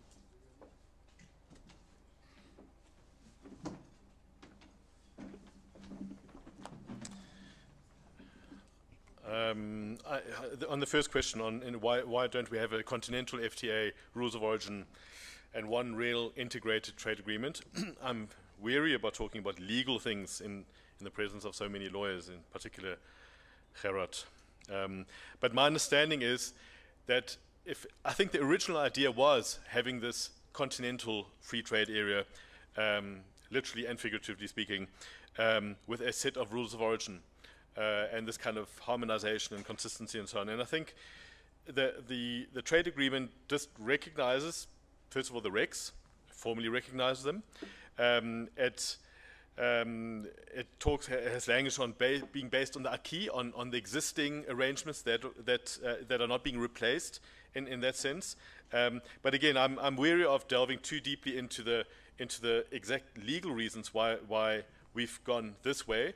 Effectively a fragmented trade agreement and fragmented rules of origin and different sets of rules of origin. Not all regs have rules of origin and have a preferential trade regime like, for example, SADC and COMESA has or ESC has, but certainly most of them do. And we are sitting with this situation. Has it complicated things? Yes and no. For the trader, possibly, it's complicated things. For the negotiations, it's possibly simplified things, because I think had 54 countries tried to agree on rules of origin, I'm not sure. SADC took 12, 13 years to agree on rules of origin. Everyone had a voice at the table. Individual voices held up the process often. If you have 54 at the table on something so sensitive and impactful as the design of rules of origin, I suspect that while it might have been a great idea, in principle, the practical limitations of that might have really held back getting to a stage where we have this guided trade regime, even the first few trades happening under this, and hopefully a conclusion of the rules of origin negotiations now. So even within the subset of negotiations, still there is no agreement on key sectors, on textiles and clothing, or certainly aspects of certainly clothing and aspects of textiles, and no agreement on household textiles, no agreement on automotives and so on, and that would just have been exacerbated. One mitigating factor potentially is, and it would probably require a retrofit to the rules of origin, is through cumulation. And at the moment, cumulation is provided for in the continental FTA rules of origin, that all countries, all state parties to this rules of origin regime can cumulate, are seen as one group, as one country for purposes of conferring origin or meeting the rules of origin, provided that everyone adds something, that is part of the process the accumulation process more than just a simple process. So the countries don't need to individually meet the rules of origin. However, by retrofitting that to extend it to diagonal accumulation, to sourcing from countries that are not part of that regime, but a part of a REC, it would in a way complicate things because there's paperwork involved and certification involved, but it would allow, first of all, it would be less of an impediment to value chains, but it would technically integrate the REC rules of origin more with the continental rules of origin by having this crossover provision through diagonal accumulation, not this accumulation within the parties, but accumulation with effectively REC parties if you are trading under the continental FTA. I don't really have a legal answer, but I think there is hope, and it's we probably have a quicker outcome than we would have otherwise had, probably. And then, of course, you have the negotiations on tariffs. That would have been also another difficult discussion, separate discussion. In terms of gender and rules of origin, it's a sensitive subject always, and I don't want to knead in here like a wildebeest jumping into that river. But the objective of rules of origin is not directly or even indirectly, it can have benefits and impacts, but it's not the role of rules of origin to play a role with the gendered aspects of trade. It can, of course, through unrelated ways, for example, the simplification of certification, which will probably have the biggest benefit on smaller enterprises, individual enterprises, women-owned enterprises, etc. So it's kind of simplifying things there and benefiting them more, not in a targeted way, but benefiting that group of traders, or introducing a simplified trade regime for small cross-border traders in those regions where, and I think it's been done in SADC or in COMESA, where a list of products that are commonly traded cross borders are not subject to these rules of origin requirements, where it's basically there are small values and small volumes, small trades, but they are free of all that administrative aspects. And there is, in terms of gender representation on these smaller cross-border traders, I think there is a lot more of that representativity included. So again, it's not directly addressing the issue, but there are ways of facilitating and making it easier. But again, the question not so much on gender, but on other issues, on enforcement and illicit trade and so on, has often come up in rules of origin sessions. Why can't the rules of origin deal with that? And really these are enforcement issues. These are not rules of origin issues. So it's tempting to make it the responsibility, and it's some kind of trade policy responsibility of rules of origin, but really the underlying and core responsibility of rules of origin is to set the rules to confer economic origin, to just ensure there has been a substantial transformation to confer origin if it involves non-originating products. That's where it ends, and it shouldn't go any further. It becomes a very risky slope when it explicitly becomes part of trade policy to achieve all kinds of other outcomes and value chains and whatever. It can be complementary to that, but it mustn't be its overriding objective, because it just becomes a very risky thing to do, to try and achieve. So again, I don't have a smart answer on that, but really the underlying answer is it is not the role of rules of origin to play a direct role here, but by facilitating, making it easier to trade, be it on the paperwork side, be it on the small cross-border trader side, being on the registered exporter side and so on, you capture that aspect that you are probably asking about, or that segment of smaller traders with much more representation across genders and so on, and make it simpler, and really the direct benefits flowing down from that would be much more pronounced. Michael, I'm going to hand over to you. Okay, very quickly. Does the private sector what do we do about capacity building and education there? I think it's an arrogant question, and I think it's the wrong question. The capacity building and the education needs to happen for the government officials who are setting the rules of the game. That's where you solve the problem. It's not the private sector that needs to learn about government. It's government that needs to learn about the private sector better. And if you don't have the right people in the game, so then I'm afraid you change those people who are making the rules. Is the deal, quite simply. What is the role of government in creating continental value chains? Again, it's the question's a little bit. Can government start understanding how they are creating obstacles to the development of value chains? And again, I spoke earlier on about if you're going to, if you're saying you've got simplified trade, and as Eckart said earlier, your annexures cover actually all of your line item, all of your tariff lines anyway, then you don't have simplified trade. So when are governments going to start allowing us to have the kind of simplified trade? We understand the point of rules of origin. There are some industries that have complexity. There are some industries that have technical issues that need to be addressed. But I like the idea of how do we develop trade hubs and service hubs. I think that's fundamentally where we should be looking at creating the opportunities for greater levels of integration and for recognizing that it is in fact the services that can drive what needs to happen. We speak about digital era and 4IR. The e-commerce work stream at the WTO started, 2015, 2016 already. We still don't have a substantive African presence at the e-commerce WTO workstream task group right now. Now, I can't understand that. It makes absolutely no sense to me. And what I can't understand is not why there are African countries not participating. What bothers me more is why the African countries that are participating are not screaming loudly at the African countries that are not participating, because surely to goodness we go nowhere in a hurry if we allow the narrative and the architecture around e-commerce to only be a conversation that a few African countries are participating in. Surely that's going to undermine and weaken what we end up with as having in respect of our digital trade protocol at AfCFTA. If at WTO level we don't have a conversation of cohesion taking place. I'm not scared of 4IR. Just as every other industrial revolution, we've eventually caught up and in some ways done our own thing and done it often successfully. We'll do the same with 4IR. Trudi reminded me the other day that we should be even thinking about 5IR now. I love that thought, and if any of you want to talk to her about that's a really cool place to be.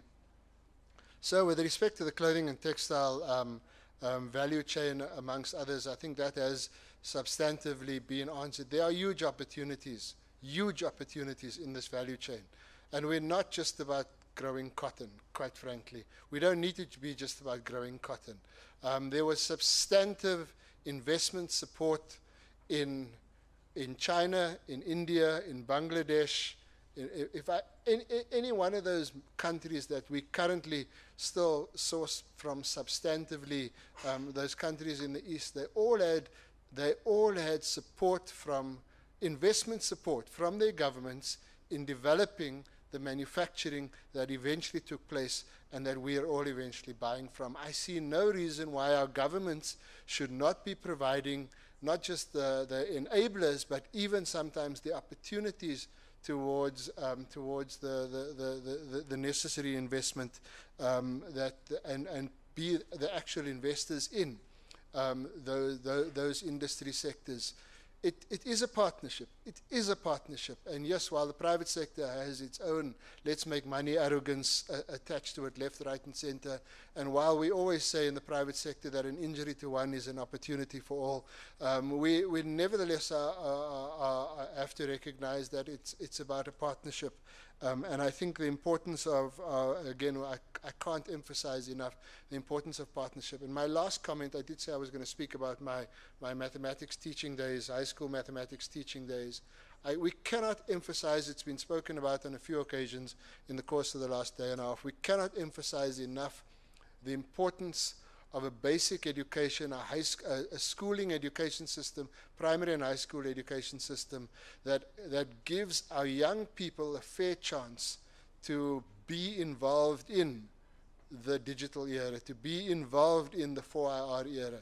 Mathematics, science, technology, engineering, these are subjects that we must make sure are happening and are happening with a high degree of efficiency. And I say, as a South African, for those of you who are Zimbabwean in the room, I salute your education system. For those of you who are Malawian in this room, I salute your education system. And I can go on and on and on about African countries which don't put anywhere near the kind of money into education that South Africa does, but yet you have an amazing education system, especially in the STEM subjects. And we should be talking to each other about how to get better at giving our young people the opportunities, the educational opportunities at basic education level. The tertiary education will almost take care of itself if we get the basic education right, especially in the STEM subjects. So again, let's not worry about digital. We're on top of it. I just want Talkmore to get me involved in Talkmore. That's where I'm talking to you now. Just get us all involved in that digital protocol, digital trade protocol, and let's make sure that it is entirely fit for purpose and not some ivory tower exercise that none of us really know how to understand or to use, and where people have to tell me that I must go and do a special master's degree course because of understanding that. Again, it's the other way around. You come and understand me. I'll make you the money and I'll get you the jobs. Thank you. Yes, sorry, Trudi, for eating up your time. Please just join me in thanking the presenters. You have passed the exams of my question. Trudi, please. Colleagues, we are in lunchtime already, so I won't summarize any of our discussions. And it's customary for the last session on any tralac program to say the way forward. What happens now? We've had incredibly interesting conversations, and our panel here, the last one today, has left us with a lot of very enticing opportunities to take the discourse, the analytical endeavor, and also the training program forward, Michael, for our government officials. I think very important is also that there is a lot of work still to be done on understanding the African continental free trade area in terms of its own legal, in terms of its own legal instruments. It's a coexistence model. The RECs exist alongside the AfCFTA, and that has a number of implications that Eckart has alluded to. The RECs, some of them have trading arrangements, some do not, but they all exist in terms of their own legal instruments and have very comprehensive integration agendas. And the member states guard that very jealously. And one of the reality checks is when we take a look at intra-Africa trade, and we take a look at how that is concentrated within sub-regions, within the regional economic communities. And I think Gerhard mentioned yesterday that a lot of intra-Africa trade actually is concentrated in Southern Africa, and he's absolutely right. More than half, sometimes more than 60% in a given year of intra-Africa trade, that's formal trade, takes place within the Southern African Development Community. More than 40% on average takes place within the Southern African Customs Union. The common factor there is South Africa. And if one takes a look at the role of South Africa in intra-Africa trade, one starts to understand its specific trade policy positions.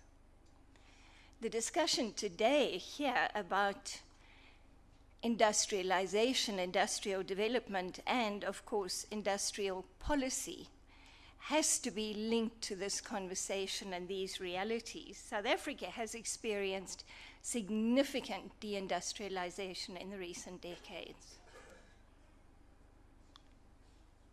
Unemployment, particularly youth unemployment, runs at unacceptably high levels. And industrial policy and trade policy is geared very much to protecting jobs that exist. Politically, it's extremely difficult for South Africa to take a longer-term development perspective about future industrial development, future job creation. And I'm focusing on South Africa, it's my country, but we can do the same analysis for all of the other member states negotiating the AfCFTA. And we start to understand so much better why it is taking so long to negotiate for trade in goods the two basic requirements for a free trade area. As we stand here, we do not have an African continental free trade area. That is the reality. But this is extremely important because finding necessary compromises, colleagues, is absolutely essential. And in fact, the legal instruments of the AfCFTA recognize that this is going to be an incremental process. There will be successive rounds of negotiation. The process will continue. And we have to commit for the longer term to make it work. It is absolutely essential. And economists in particular have done convincing analysis that even now, Africa is a fragmented continent with extremely high transaction costs of doing business, of high trade transaction costs. But the African continent, as Patrick reminded us right at the beginning yesterday, holds enormous potential. There are the challenges, and we have to be realistic about that. But the potential is also where we do have to focus. And we have to really think about some of these technical issues. For example, rules of origin are closely connected to effective and well-governed customs and border management. More stringent rules of origin will not prevent trade deflection if we're not able to manage our border posts effectively. And that's part of the broader trade facilitation agenda. And we believe at Tralac firmly that significant benefits can come from focusing on a comprehensive trade facilitation agenda. By comprehensive, our definition is that we include services. Key services, transport, communication, financial services, and many others are integral to trade facilitation. The regulatory impediments, Love Morse told us about road transport impediments, these militate against cross-border value chain development, against cross-border trade transactions. So we have to think about the connections among the broad range of substantive issues on the AfCFTA agenda. The focus on those at the margins, women, youth, small-scale businesses. I don't like the word informal trader. I think a woman trading across a border, sometimes 2-3 times a day, in food products or consumer products to feed her family is every bit trade as is a large consignment crossing in a big truck. But the needs of our small-scale traders are different. And Catherine's reference to what do we do about trade and gender, trade and youth, the MISMEs, is for me a challenge that is not yet addressed effectively. A lot can be done, colleagues, not only in terms of the design of a simplified trade regime, but in how it is implemented and how we get information about the use of those arrangements to the individuals who are crossing the border, sometimes 3, 4, 5 times a day to feed a family. And that will be the challenge. And here the partnerships that Michael and others have spoken about, partnerships across government. And this remains a major challenge. At any border post, there are multiple agencies represented. Better coordination at the national level, but also across borders. Borders have 2 sides. We can improve on one side of the border, but you can encounter problems literally 10 meters away from one of those sets of border arrangements. So there's a great deal that needs to be done, colleagues, and it requires all of us to contribute, to raise the issues, and to engage with the private sector, absolutely. But there are other stakeholder communities who need to have voice, because ultimately the AfCFTA will only contribute to Africa's sustainable development if we address the real challenges of inequality and exclusion. And that means, in my view, that the AfCFTA, even with the set of legal instruments that we have now, is still not complete. We're not addressing our existential challenge of the climate crisis. There are a few references to the environment and sustainability, simply not enough. It requires creative thinking, new approaches, because let's be honest, except for some peripheral issues, the AfCFTA is still very much a traditional free trade area. What makes this appropriate for Africa's sustainable development? And we've got a way to go as far as answering that question. So colleagues, I'd like to invite all of you, when you receive an email from Nina with all the presentations, all the material that we've presented here, please send a return email to her with suggestions for the way forward.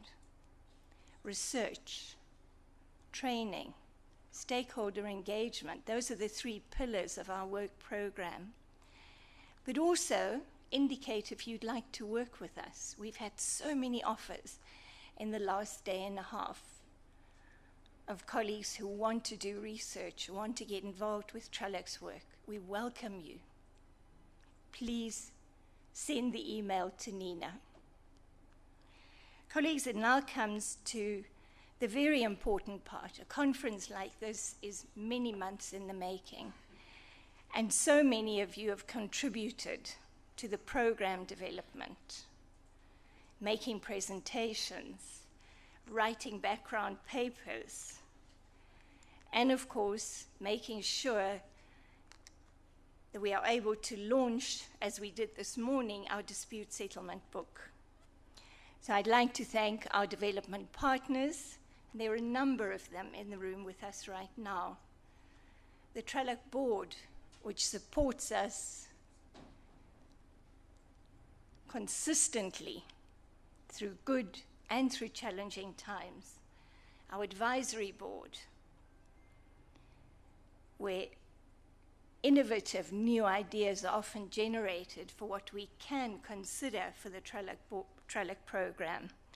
Our associates, our alumni, we've been privileged to be in Nairobi for much of this week and had a day and a half of conversations with our alumni where we handed over the program to them. It was an extremely enlightening and enjoyable experience.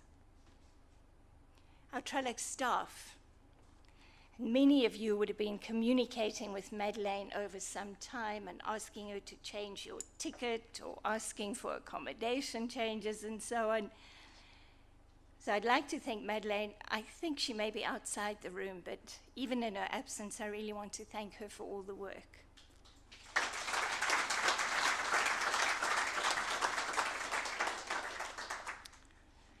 Nina, Gita, Amina, one of our alumni, has been helping us, Faith, Sam, and all of the others who've been working so hard to make this a success. Thank you so, so much.